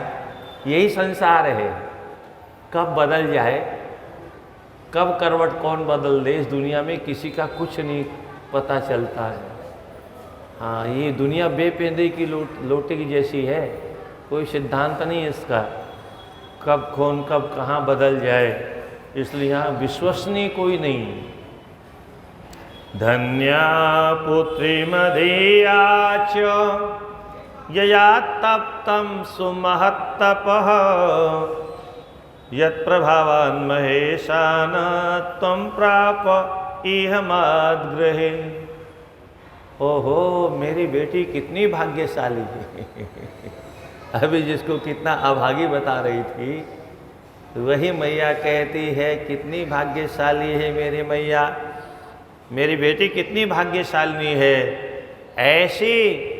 ऐसे स्वामी को पति बनाने के लिए तपस्या की और उसकी तपस्या सफल हो गई, तभी तो आज मेरे घर में इनके चरण पधारे हैं। नहीं तो हमारे जैसे भागों के यहाँ पत्थर हैं, पत्थरों के बीच में जहाँ पैर रखो तो पत्थर सेवा करें तो आनंद आ जाए हैं। पत्थर भी कई तरह के होते हैं। अभी इधर बद्रिकाश्रम में जाने में कभी नंगे पैर कोई समस्या पैदा नहीं हुई, पर अभी इधर झारखंड में कहीं जंगल में जाने का काम पड़ा, ओहो ऐसा चुभता है चकाचक। तो अलग अलग तरह के पत्थर होते हैं। तो मैया कहते हैं हमारे पत्थरों के बीच में कौन आकर के कंकड़ों के बीच में अपना माथा, तो ये हमारे भाग्य से तपस्या करने के कारण ये आए हैं। मया कृता पुरायावे। अब कहती है, हे भगवान, मैंने जो आपकी बहुत निंदा की, मुझे जो पाप लगा क्षमा कर दें। अनजाने में मैंने अपनी पुत्री की व्यामोह में आकर के आपको जो कुछ अपशब्दों का प्रयोग किया हो वो सारे मेरे पाप नष्ट कर दें। शांजलि प्रणता शैल प्रिय लज्जा परा अभवत, हाथ जोड़ के बारंबार प्रार्थना करती है और लज्जा से सर नीचा हो गया मैया का। मज्जनम कुर्वतीम काचित। अब एक लीला और गजब की हुई। यह समाचार संपूर्ण हिमालय के रहने वाले घरों में पहुंच गया, सबके घरों में, कि एक अद्भुत सौंदर्य संपन्न दूल्हा आया है। पहले तो सबने सुना था कि ऐसा है, वैसा है, वैसा है, वैसा है, पर अचानक हवा में बात फैल गई। जैसे रासलीला में ब्रिज में हुआ, ठीक ऐसा ही उससे कहीं ज़्यादा हुआ यहाँ पर। अपना अपना घर छोड़ करके सब देवियाँ दर्शन करने दौड़ पड़ी। और ये परंपरा शायद आज भी चल रही है। कोई बारात आती है तो कम से कम गली में, झरोखे में, जहाँ जगह मिले वही माता एक नज़र तो डाल ही लेती है। चलो दूल्हा देखे कैसा, दूल्हा देखे कैसा है? तो तावत स्त्रिय समाज जगमोहित्वा कामाननेकशः वन्यस्ता पूर्वाशिन्यः शिवदर्शन लालसाः। भगवान भोलेनाथ का दर्शन करने के लिए अपने अपने सभी कार्यों को छोड़ करके माताएं बहनें दौड़ पड़ी। कुछ तो स्नान कर रही थी। मज्जनम कुर्वती काचिद चूर्ण सहिता जयो। वो उपटन लगा रही थी। वो उपटन धोया नहीं, चूर्ण सहितम, जैसा लगाया था वैसा का वैसा। द्रष्टुम कुतूहलाढ्या च शंकरम गिरिजावरम काचित स्वामिनम से स्वामिन सेवा सखी युक्ता विहाय च। कुछ अपने स्वामियों के चरणों की सेवा में बैठी थी, उनको वहीं छोड़ के भाग खड़ी हुई। काचित तो बालकम हित्वा पिबंतम स्तन्यमादरात्। कुछ अपने बालकों को दुग्धपान करा रही थी। बालक रोने लगा दूध से अलग करने पर तू रोता रहे। दौड़ करके दर्शन करने पहुंच गई। अतृप्तम शंकरम दृष्टुम ययो दर्शन लालसाः। गजब तो तब हुआ जब वहाँ जाने के बाद में दर्शन करने से आंखें तृप्त ही नहीं हो रही, मन भर ही नहीं रहा है। अतृप्तम शंकरम दृष्टुम, भोले बाबा का दर्शन करके मन तृप्त नहीं हो रहा है, आंखें तृप्त नहीं हो रहे। टकटकी लगा करके मानो बहुत वर्षों से त्राटक लगाने का अभ्यास किया हो। जैसे योगी लोग अभ्यास करते हैं त्राटक का, ऐसा अभ्यस्त जीवन था इनका, इसलिए टकटके लगा के देख रही हैं। वहाँ से आंखें हटाने को तैयार नहीं है। रश्नाम बन्नन्ति काचे तैव सहिता ययो। कोई करघनी बांध रही थी, तो करघनी को हाथ में लिए चली आई झुंझुनाते हुए। वसनम विपरीतम वेधित्वा काचिरयो ततः। कुछ तो ये भी भूल गई, क्या ऊपर पहनना था, क्या नीचे पहनना था। ऊपर का नीचे लपेट लिया, नीचे वाला ऊपर लपेट लिया। वसनम विपरीतम वे धृत्वा काचिरयो ततः। और कुछ भोजनार्थम सितम कांतम, अपने पति देव को भोजन करा रही थी। आधा ही भोजन करवाया। पतिदेव चिल्लाते रहे, कहाँ जा रही हो, मुझे 2 रोटी देते जाओ। अब कोई सुनने वाला नहीं। भोजनार्थम स्थितम कांतम हित्वा काचिरियो प्रियाः द्रष्टुम शिवावरम प्रीत्या सतृष्णाः शकुतूहलाः। दर्शन करने की लालसा में छोड़ करके चली आई। काचिद हस्ते शलाका च धृत्वांजन करा प्रिया अंजित्विकाक्षीं संद्रष्टुम ययोशील सुतावरम। किसी के हाथ में शलाका है, कौन सी? वो आंखों में अंजन लगाने वाली। वो एक आंख में अंजन लगाया और दूसरे में लगाना भूल गई। वो शलाका हाथ में लेके और सुरमे की डिब्बी हाथ में लिए भागी चली जा रही। काचित्तु कामिनीं पादौ रंजयन्तीं ह्यलत्तकेः श्रुत्वा घोषं च तद्हित्वा दर्शनार्थमुपागताः। कुछ माताएं अपने चरणों में मुहावर लगा रही थी, वो लाल लाल हैं, अलत्तक कहते हैं संस्कृत में इसको। कुछ हाथों में भी लग गई है, कुछ पैरों में लगी है, और वैसे ही भाग खड़ी हुई। इत्यादि विधम कार्यम हित्वा भासं स्त्रियो ययुः दृष्ट्वा तु शंकरम रूपम मोहम प्राप्तास्तदा भवन। कहाँ तक कहें, नाना प्रकार के कर्मों को छोड़ करके भगवान भोलेनाथ का दर्शन करने के लिए चारों ओर से घेर लिया। ततस्ताः प्रेम संवेगनाः शिव दर्शन हर्षिताः निधाय हृदयं तन्मूर्तिं वचनम नेदमब्रुवन्। सबने अब जो काम किया उसको सुनिए आप। ये दर्शन करने का ये फल है। दर्शन करने के बाद क्या किया, नेत्रों के माध्यम से वो जैसे कैमरा बना लिया, आँखों को कैमरा बना के भगवान की फोटो को खींचा और खींच करके अपने अंतःकरण में बैठा लिया। यही भगवती पराम्बा जगत जननी माँ सीता ने हमको शिक्षा दी। भगवान का दर्शन करने के बाद क्या करना चाहिए। भगवती ने पुष्प वाटिका में भगवान राम का दर्शन किया। अब चूंकि जाने का समय आ गया तो मैया ने क्या किया, ये सब जितनी भी लीलाएं हैं सब संसार वालों के लिए, दुनिया को शिक्षा देने के लिए हर लीला भगवान ने स्वयं अपने हाथों से रचा करके दुनिया को दिखाया। ऐसा हो तो क्या करना, ऐसा हो तो क्या करना, ऐसा हो तो क्या करना, कैसा हो तो ऐसा करना, ऐसा हो तो कैसा करना, वैसा हो तो कैसा करना।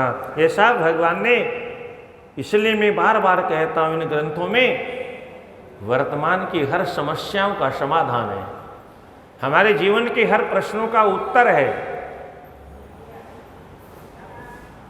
क्या किया माताओं ने, प्रेम विह्वल होकर के निधाय हृदय भगवान को अपने हृदय में रख लिया। और भगवती माँ जगत जननी जानकी ने क्या किया, मैया जानकी ने किया, नैनन मग राम ही उर आनी। ये मार्ग है, किसी का भी प्रवेश मार्ग यही है। जैसे ये मारवाड़ी सेवा संघ में प्रवेश का दरवाजा ये है? तो ये मुख्य दरवाजा है, तो प्रमुख मार्ग ये है। तो नैनन मग राम ही उर आनी, अपने हृदय सिंहासन पर भगवान राम को बैठाया। और बैठाने के बाद में क्या करना चाहिए वो आगे बताया फिर। दीने पलक कपाट सयानी, नेत्रों के दरवाजों को बंद कर, कपाट माने दरवाजा, दरवाजे बंद कर लिए। और फिर बोले अब कहाँ जाए गोरे, अब कहाँ। आँख खुली रहेगी तो पता नहीं, बहुत भक्त हैं बुलाने वाले, भक्तों की कमी थोड़े, निकल के कहीं और चले जाएंगे। बोले बस अब मेरी कैद में आपको रहना, कहीं नहीं जाना। नैनन मग राम उरयानी, दीने पलक कपाट सयानी, दरवाजा बंद कर लिया, अपने प्रियतम को हृदय में विराजमान कर लिया। और अब प्रियतम हृदय में है, और अब चाहे जैसे प्रियतम की सेवा करिए। आप स्वतंत्र हैं, प्रेमी स्वतंत्र हैं अपने प्रेमास्पद को अपने हृदय में विराजमान करके। कहने का तात्पर्य क्या है, भगवती आचार्य हैं, और आचार्य सारे जगत के जीवों को उपदेश देती हैं। कदाचित भगवान की मूर्ति कहीं भी दर्शन करने जाओ, अगर आपको लगे कि ठाकुर जी बहुत अच्छे हैं, तो इतना ही नहीं, उसके बाद में ये करो, ठाकुर जी को अपने हृदय के सिंहासन पर विराजमान कर लो। हम मंदिर गए और चले आए, और हमको तो ये भी पता नहीं ठाकुर जी कैसे थे, क्या थे, कौन सी पोशाक पहने थे, कौन क्या, मतलब नहीं। खाली एक झुंड के झुंड में जाना आना है, देखा देखी जाना है, देखा देखी आना है, कोई मतलब नहीं क्यों जा रहे हैं, क्यों आ रहे हैं। केवल तीर्थों में भीड़ बढ़ानी है, मंदिरों में भीड़ बढ़ानी है, और जहाँ भीड़ ज़्यादा होती है वहाँ और भीड़ हो जाती है, देखा देख। इससे कुछ मिलने वाला नहीं, विधि है, पद्धति है, उसका पालन करना चाहिए। तो संपूर्ण पूर्ववासियों ने नेत्राणि सफलान्यासन हिमवत् पूर्ववासिना यो यो पश्यद् ददोरूपं तस्य वे सार्थकं तनुः। हिमालय पूर्ववासी आज धन्य हो गए। जिसने दर्शन किया, उनके नेत्र ही नहीं, उनका जीवन ही नहीं, उनका जन्म जन्मांतर सफल हो गया। तस्यैव सफलं जन्म तस्यैव सफला क्रियाः येन दृष्टः शिवः साक्षात् सर्वपाप प्रणाशकः। उसी का जीवन धन्य है, उसी का जन्म सफल है जिसने भगवान का दर्शन किया। और दर्शन करने के बाद में जिनका मन तृप्त न हुआ हो, जिनकी आंखें अतृप्त रह गई हो, और देखें और देखें और देखें और देखें, ये लालसा बनी रहे, ये दर्शन की पद्धति है। पार्वत्या साधितम सर्वम शिवार्थे यत्तपः कृतम्। सबने पार्वती को भाग्यशाली बताया, इतना तप किया। इस भाग्यशाली कन्या ने इसका भाग्य खुल गया, शिवा को नमः आशीर्वाद दिया। बिना तो तपसा शंभो दर्शनम दुर्लभम नृणाम दर्शनात् शंकरस्यैव सर्वे याता कृतार्थताम्। हिमालयवासी लोग कहते हैं भगवान शिव का दर्शन हमारे भाग्य में कहाँ था, हमारे भाग्य में कहाँ था। ये तो पार्वती ने तपस्या की, उसकी तपस्या का फल उसे मिलना था, और उसकी सन्निधि में रहने के कारण, उसकी झोपड़ी में रहने के कारण, उसके इस हिमालय में रहने के कारण, उसके पिता के आश्रय में रहने के कारण आज ये फल हमें भी मिल गया। इसीलिए हमारे महापुरुष कहते हैं हमेशा महापुरुषों का संग करना चाहिए, दुष्टों का संग कभी नहीं करना चाहिए। और भगवान राम तो कहते हैं बरु भल बास नरक करता ता दुष्ट संग जनी देय विधाता। नरक में रहने को मिल जाए तो घबराना नहीं, पर दुष्टों का अगर संग मिल गया तो न जाने कितने जन्म जन्मांतरों तक नरक में जाना पड़ेगा। इसलिए महापुरुषों का संग करना चाहिए। कैकेयी ने एक मंथरा का कुसंग किया तो तुलसीदास जी को लिखना पड़ा, को न कुसंगति पाय न साय रहाय न नीच मते चतुराय। नीचों के संग बैठने के कारण सारी चतुराई समाप्त हो जाती। इतनी बुद्धिमान थी कैकेयी, पर सारी बुद्धि मट्टी में मिल गई। केवल उस मंथरा के कुसंग के कारण सारी अयोध्या बर्बाद हो गई, और आज तक अयोध्या रो रही है। सज्जनों, मैं तो कहता हूँ आज तक रो रही है। अब योगी जी थोड़ा सा प्रयास कर रहे हैं, शायद अयोध्या की गलियों में भी कुछ हंसी दिखाई दे जाए। आज तक तो अयोध्या में कभी शांति नहीं दिखाई दी गई। भगवान राम जब से गए हैं ऐसा लगता है कि हर गली, हर दीवार, हर मोहल्ला, हर मनुष्य वहाँ का मंदिर है अवश्य, पर मानो मंदिर भी रो रहे हैं, मानो मंदिरों के अंदर रहने वाली मूर्तियाँ भी रो रही हैं। राम आएंगे, राज्याभिषेक होगा, तब शायद आए थे और उस समय हंसी आई होगी, पर आज तक भी अयोध्या की गलियों में हंसी दिखाई नहीं देती। हमारे वृंदावन में खूब चकाचक ठुमका लगता है, राधे राधे हैं, पर अयोध्या की गलियां सूनी पड़ी हैं। एक बार भगवान जहां से निकल जाते हैं सज्जनों, दोबारा वहां पर रौनक आती नहीं है। अरे अयोध्या की बात छोड़ो, हमारा ये जो शरीर है ये भी अयोध्या है। ये शमशान कब बन जाएगा? जब राम निकल जाएंगे। क्या राम नाम सत्य की ध्वनि कब आएगी? जब राम निकल जाएंगे। फिर कौन पूछने वाला है? सारी पूछ तो राम की है सज्जनों, सारी लीला तो उनकी है। हम उस स्वरूप को ठीक से कब समझेंगे? तो बिना च तपसा शंभो दर्शनम दुर्लभम नृणाम। यहाँ के निवासी कहते बिना तपस्या के ऐसे महापुरुषों का दर्शन कैसे संभव हो सकता है? ये तो हम हिमालय वासी हैं इसलिए हमको दर्शन हो गया। और इनके साथ साथ सभी देवताओं के दर्शन हो गए, ब्रह्मा जी के दर्शन हो गए, सप्त ऋषियों के दर्शन हो गए, साक्षात वैकुंठनाथ भगवान लक्ष्मी नारायण के दर्शन।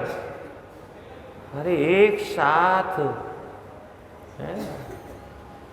लोग तो कहते हैं दोनों हाथों में लड्डू है, हमारे तो पता नहीं कितने हजारों हाथों में लड्डू लड्डू हैं, चारों तरफ आनंद ही आनंद है। वयम धन्या स्त्रियः सर्वाः पुरुषाः सकलावराः ये पश्यन्ति सर्वेशं शंकरं गिरिजापतिं। हम सब स्त्रियां भी भाग्यशाली हैं, हम सब पुरुष भी भाग्यशाली हैं, और जो जो इन सौंदर्य स्वरूप का दर्शन करेगा वो सब भाग्यशाली होंगे। इस प्रकार से संपूर्ण हिमालय में आनंद की वृष्टि होने लग गई। सब बारातियों का अब भोले बाबा के साथ में नगर में प्रवेश हो रहा है, द्वाराचार हो रहा है, पार्वती कुल देवताओं का पूजन, पार्वती कुल देवताओं का पूजन कर रही हैं, भगवान भोलेनाथ भी कुल देवताओं का पूजन कर रहे हैं। अब सारे देवता इन्हीं के कुल की हैं। निराजनार्थम संभोष्य दीप पात्र कराशति सर्वर्षि स्त्री गणेशाकम अगच्छत द्वारमादरात। सबके साथ बारातियों के साथ भगवान झुंड के साथ में निराजन आरती कराते हुए और दरवाजे पर पहुंचने की स्थिति में दल बदल के साथ चल रहे हैं। और इधर मैया ये तस्मिन्नंतरे दुर्गाम शैलांत परिचारिकाः वह बहिर्जगमु समादाय पूजितम कुलदेवताम। अब ये पार्वती को किसी कुल देवता कुल देवी की पूजा करने की क्या आवश्यकता है, परंतु ये परंपरा अगर बड़े नहीं डालेंगे तो कालांतर में कौन पूजा करेगा। इसलिए इन सब महापुरुषों ने ये सारी विधियां स्वयं विधि पूर्वक संपादित करके संसार के लोगों को शिक्षा दी। केवल मात्र विवाह हो और किसी देवी देवता का पूजन नहीं हो तो विवाह कैसा होगा, भविष्य उसका कैसा होगा। और आज जो परिवारों में शांति नहीं है उसका कारण भी यही है, क्योंकि आज विधि पूर्वक सब होता ही नहीं, कराने वाले भी विधि पूर्वक। 4 वेद मंत्र क्या पढ़ लिए, बस पंडित जी हो गए। 4 चौपाई पढ़ ली, रामायण के वक्ता हो गए। और भागवत जी तो और सरल है, एक भी श्लोक पढ़ने की जरूरत नहीं है, खाली बैंड बजाओ भागवताचार्य बन जाओ। इतना सरल धंधा कोई नहीं है जितना व्यासपीठ पर तांडव नृत्य करने वाला धंधा है। और मजे की बात यह है कि इतना पैसा भी कहीं नहीं है। राधे राधे। हाँ, किसी व्यापार में इतना पैसा है। बहुत से लोग करोड़ों की कथा करते हैं, एक कथा में करोड़ों करोड़ों रुपए एक साथ। एक पंडित जी कह रहे थे करोड़पति, बोले बोलने में जीभ टेढ़ी हो जाती है, करोड़पति। क्या बोलने में जीभ को भी बहुत दर्द होता है, करोड़पति। पर कल्पना करिए आप, ये संसार तो काल की गति से चलता है। काल कब आगे पीछे आएगा कोई पता है? कब करोड़पति कै हट जाए तो रोडपति हो जाए। राधे राधे। कै हटा तो रोडपति हो गया। कै मानी कम ब्रह्म। वेद कहता है कै ही ब्रह्म है, और वह रोड के साथ जुड़ गया तो करोड़ हो गया, और वह रोड से हट गया तो रोड रह गई। इसलिए ब्रह्म के साथ जुड़े रहो तो करोड़पति बने रहोगे। हमारे तो तीर्थों में पहले, अब भी कहीं कहीं हैं महात्मा लोग, करोड़पति नहीं तो लाखों रुपए तो रोज कमाते हैं। अब आप कहोगे महात्मा लोग, हाँ गंगा जमुना के किनारे रहते हैं, मठ मंदिरों में नहीं रहते, पर रोज 10-20 लाख कमाते हैं। ये जो जप है यही उनकी कमाई है। भगवान के नाम का जो जप है, 1 लाख 2 लाख 5 लाख 10 लाख जो जप करते हैं, सुबह से शाम तक बैठ करके, शाम से सुबह तक बैठ करके, घंटे 2 घंटे सो लिए, फिर जमुना जी में डुबकी लगाए, फिर जप करने बैठ गए। ऐसे संतों का ही जीवन सफल है, ऐसे महापुरुषों का जीवन ही सफल है, और उन्हीं के बल पर ये धरती दिगमगा के चल रही है। ये हमारे बल पर नहीं चल रही। जगुर्गंधर्व प्रवरा ननतुश्चाप्सरो गणाः दृष्ट्वा शंकर रूपम च प्रहस्ता सर्वदेवताः। गंधर्व गा रहे हैं, अप्सराएं नृत्य कर रही हैं, किन्नर आदि सब वाद्य आदि बजा रहे हैं, नाना प्रकार के शिल्प कलाओं के माध्यम से कलाएं दिखाते हुए सब आनंदित होकर के चल रहे हैं। मैया पूजन कर रही है, और इसके बाद में अंबिका का पूजन करके मैया वापस आ रही हैं। अथ कालीर्बहि पुर्या गत्वा पूज्या कुलांबिका विवेश भवनम रम्यम स्वपितो सद्विजांगनाः। ब्राह्मण स्वस्ति वाचन कर रहे हैं, और स्वस्ति वाचन के साथ में पूजन इत्यादि करने के बाद में अंबिका मैया का पूजन किसने किया? स्वयं अम्बा ने अंबिका का पूजन किया, और उसके बाद में भवन में मैया ने प्रवेश किया। शंकरोपि सुरेशार्धम हरिणा ब्रह्मणा तथा हिमाचल समुद्दिष्टिम स्वस्थान भगमत मुदा। भगवान भोलेनाथ भी इधर गर्गाचार्य जी महाराज, ये कुल पुरोहित हैं। पुराने जमाने में प्रत्येक घरों के कुल पुरोहित होते थे।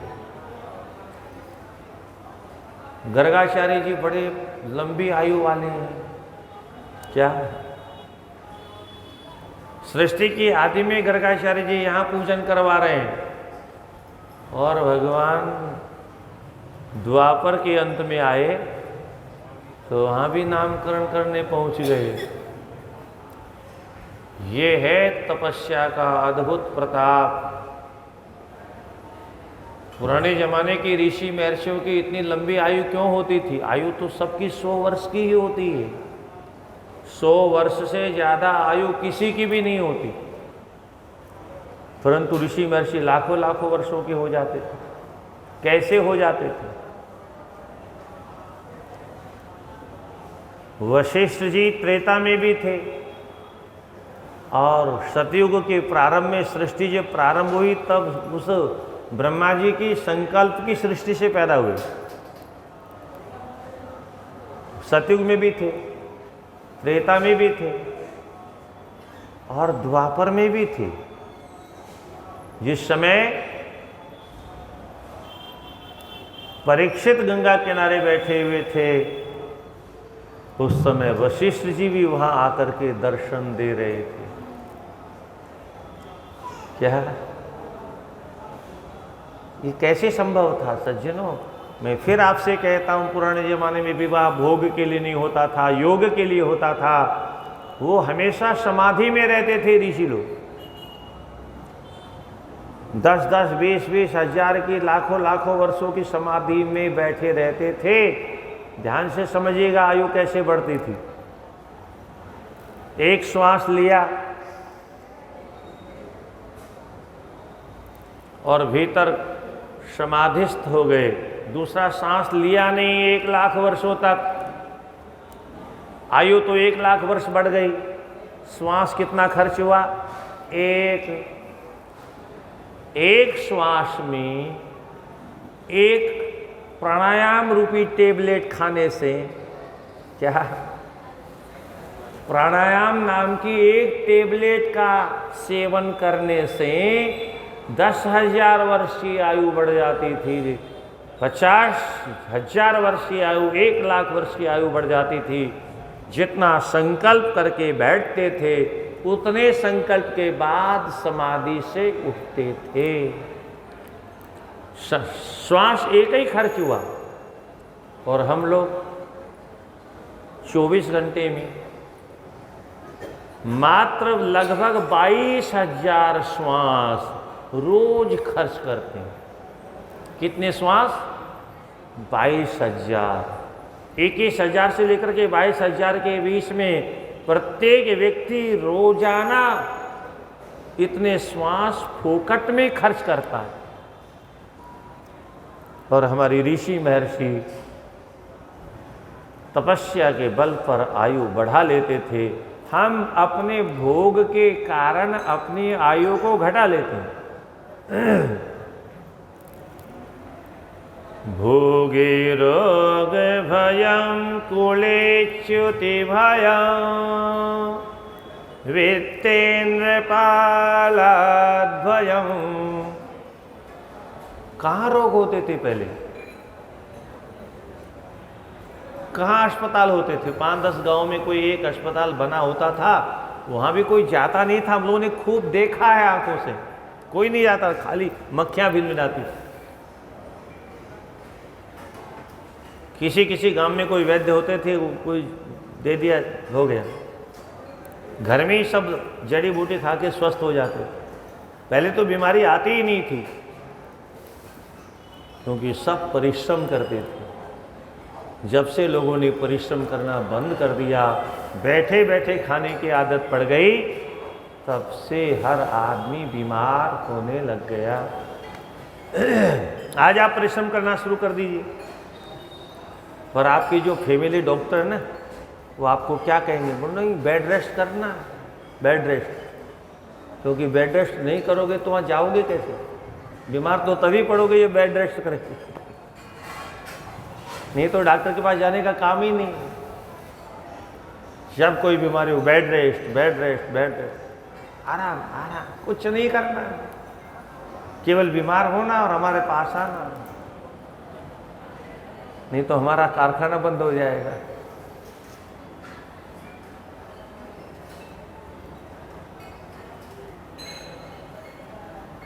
स्वस्थ रहने के लिए हमेशा शरीर से कुछ न कुछ करते रहना चाहिए। तो पूजन प्रारंभ हुआ कुलाचार्य गर्गाचार्य जी के द्वारा। सभी देवी देवताओं का पूजन करने के बाद में नवीन वस्त्रों के द्वारा सबका सम्मान किया। दानम बभूव विविधम ब्राह्मणेभ्यो विवर्णितम। ब्राह्मणों को नाना प्रकार का दान पुण्य किया गया। एतस्मिन्नन्तरे तत्र ज्योतिषशास्त्र विशारदः हिमवन्तः गिरीन्द्रं च तं गर्गो वाक्यमभाषतः। और इसके बाद गर्गाचार्य कहते हैं, हिमाचल धराधीश स्वामिन् कालो काली पितः प्रभो पाणिग्रहार्थं शंभुं चाने त्वं निज मंदिरम। अब आप भोलेनाथ को निमंत्रण प्रदान करो, वो आए और फिर पाणी ग्रहण संस्कार संपन्न हो विधि पूर्वक। तुम्हें धरा द्विजा सेव पुरान्नपि मुदा गिरि प्रेषयामास सुप्रीत्या शिवानयन काम्यया। महीधरों को, महीधर ने भेजा, ब्राह्मणों को भेजा, जा कर के आप बुला करके ले करके आए भगवान शिव को। ते पर्वतः द्विजास्येव सर्वमंगल पाणयः, अपने हाथों में मंगल सामग्रियां लेकर के, जैसे कलश है जल से भरा हुआ गंगा जल का, दरी है, लाजा क्षीर आदि है, ये सब मंगल द्रव्यों में आते हैं। तो मंगल द्रव्य साथ में लेकर के सब और आनंद मनाते हुए बैंड बाजों के साथ में वेद ध्वनि करते हुए महान उत्सव मनाते हुए गीत और नृत्यों के साथ में निमंत्रण देने गए। और प्राणी ग्रहण कालो ही नूनम सद्य समागतः महद्भाग्यमि सर्वेशम संप्राप्तम मिह मन्महे। आज हम सब ये मानते हैं कि हमारा अहोभाग्य उपस्थित हो गया है, इसलिए पाणी ग्रहण का मंगलमय समय उपस्थित हुआ है। भगवान आप पधारो। धन्या वयम विशेषेण विवाह शिवयो ध्रुवम द्रक्ष्यामः परम प्रीत्या जगता मंगलायनम। हम सब धन्य हैं। कौन कह रहे हैं? वहाँ आए हुए सब ऋषि महर्षि, सारे हिमाचल पूर्ववासी कह रहे हैं, सारे बाराती घराती कह रहे हैं, हम सब भाग्यशाली हैं। उस समय के लोग तो प्रत्यक्ष दर्शन कर रहे थे और हम लोग सुनकर के धन्य हो रहे हैं, सुना कर के धन्य हो रहे हैं, क्योंकि हम उतने भाग्यशाली तो हैं नहीं कि प्रत्यक्ष उस उत्सव में शामिल होते, पर इतने भाग्यशाली तो हैं ही कम से कम इस युवा से वहाँ जो लीला हो रही थी उसका गान करने का अवसर मिल रहा है, और वहाँ जो लीला हो रही तो उसको सुनने का अवसर मिल रहा है। मैं तो कई बार भूल जाता हूँ, अक्सर श्रोताओं से कहता हूँ, जब कोई कथा आप सुने तो जहाँ की कथा हो वहाँ पहुँच जाना चाहिए। राधे राधे।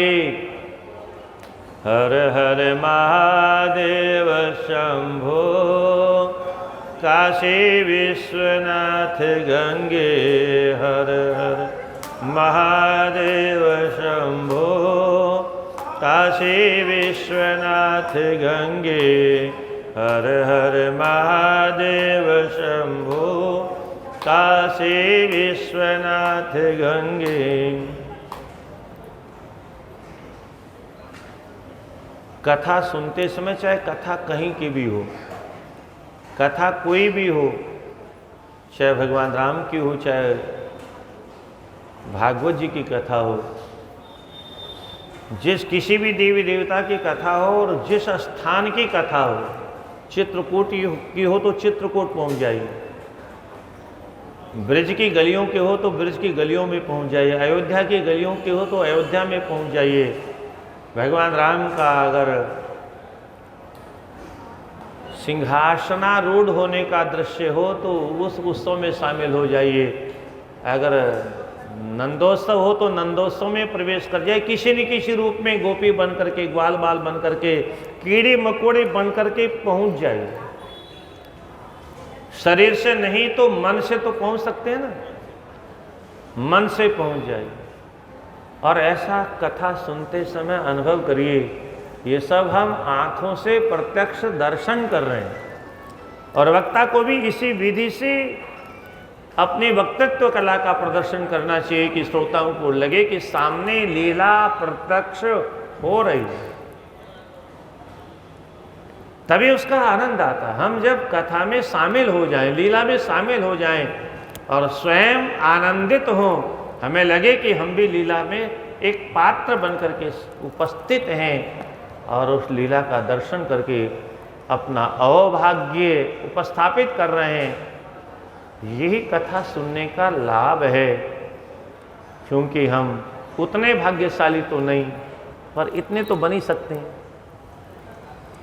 इसलिए हर कथा में शरीर से न सही मन से उपस्थित होना चाहिए। धन्या वयम, हम सब भाग्यशाली हैं। और वहाँ जाकर के सबने प्रार्थना की, कन्यादानोचितः कालो वर्तते गम्यता मिधि, ये कन्यादान का शुभ अवसर उपस्थित हो गया है। अर स्नानम कृतम तेन, अब फिर ये सब तैयारी हो रही है और तैयारी के बाद में सब विधिवत श्रृंगार करके भगवान प्रस्थान कर रहे हैं। सर्वान् सुरान् मुनिनन्यान् प्रणम्य महसु महोत्सवः, सम्मानमकरोत्तेषां प्रशंसन विविधिं मुदाः। आने वाले बरातियों का घराती लोग बड़े प्रेम से स्वागत कर रहे हैं। स्वगः साच्युतमीशानं सुपाद्यार्घ्य परस्परं, सदैव मुख्य वर्गम च निनाय स्वलायनंतरम। सब देवताओं का पूजन करके और अपने घर में सबको प्रवेश करवा रहे हैं। भगवान भोलेनाथ जब दरवाजे पर पहुंच गए तो रत्न सिंहासन पर बैठा करके भगवान की आरती की तैयारी हो रही है। सखिभिर्मेनया प्रीत्या ब्राह्मणस्त्रिभिरेव च, अन्याभिश्च पुरंधिभिर्चक्रे नीराजनं मुदा। आनंद पूर्वक भगवान भोलेनाथ का निराजन हो रहा है, आरती हो रही है। मुख्य मुख्य ब्राह्मणों की देवियां हैं, देवताओं की स्त्रियां हैं, पुरोधशाम पुरोहित हैं और पुरोहितों की पत्नियां हैं। कृत्य विदाः शंकराय महात्मने हैं, जो विधि को जानने वाली माताएं हैं।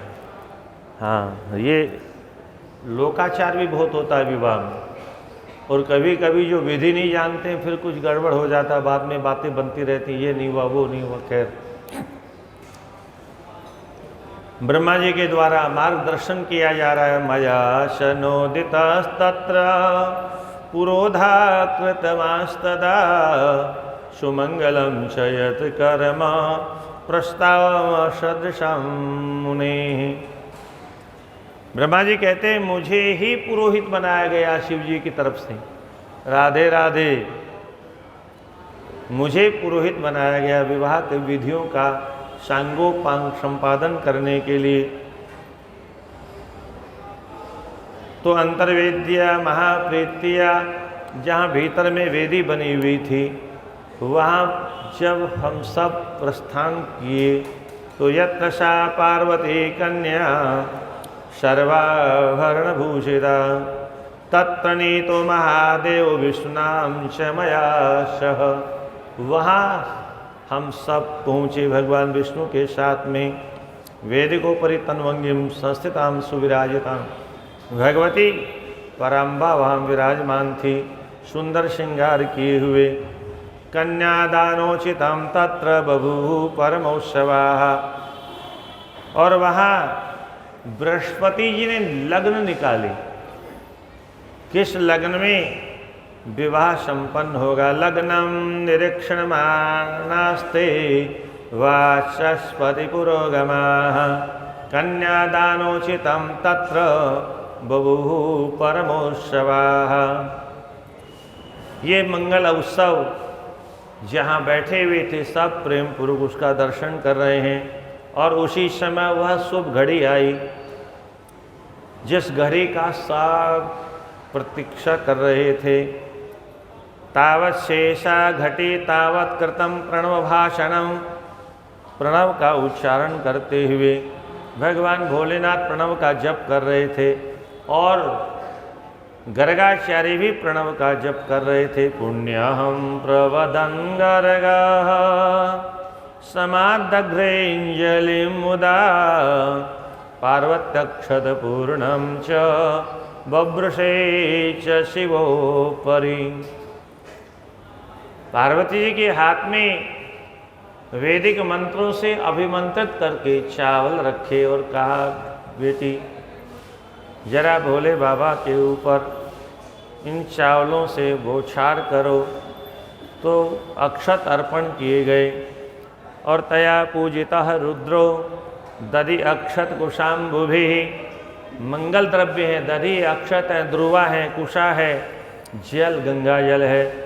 परमोदार्या तत्र पार्वत्या रुद्राशया। आनंद पूर्वक शिवजी का पूजन किया मैया ने। विलोक्यंतिम तम शंभुम यस्यार्थे परमं तपः कृतं पुरा महाप्रीत्या विरराज शिवा पित्सा। भगवती आज भगवान भोलेनाथ का दर्शन करके कृतकृत्य हो रही है। एवं परस्परम तो वे पार्वती परमेश्वरो, पार्वती और परमेश्वर भगवान का सब दर्शन कर रहे हैं और सभी ने आरती का आनंद लिया। त्रैलोक्य लक्ष्म्या संबितो निरक्षन्तो परस्परम तदा निराजितो लक्ष्म्यादिभिः श्रीभिर्विशेषतः। सभी देवियां आज अपने आप को भाग्यशाली माने। लक्ष्मी जी वे सरस्वती हैं, कोई देवी ऐसी नहीं है जो अपने धाम में हो। सब अपने अपने धामों को छोड़ करके यहाँ इस विवाह का आनंद ले रही हैं। और विधि पूर्वक कैसे कैसे भांवरी होगी और उसमें क्या क्या लीला होगी और उसके बाद में कौन कौन सी 16 महादेवियाँ आकर के और किस किस प्रकार से वो जो कोहबर होता, कोहबर, वहाँ हास उपहास करना प्रारंभ करेंगी और तब भोले बाबा उनको निषेध करेंगे। बहुत विचित्र है। भोले बाबा कहते हैं माताओं मैं आपका बालक हूँ और मेरे सामने आपको हास परिहास करने में संकोच करना चाहिए। तो सभी देवियाँ संकुचित हो गईं, अर्थात सीमा से ज़्यादा हास परिहास भी नहीं करना चाहिए। फिर आगे की चर्चा हम 4 बजे प्रारंभ करेंगे। श्रीमन्नारायण नारायण नारायण भज मन नारायण। हर हर महादेव शंभो काशी विश्वनाथ गंगे हर हर।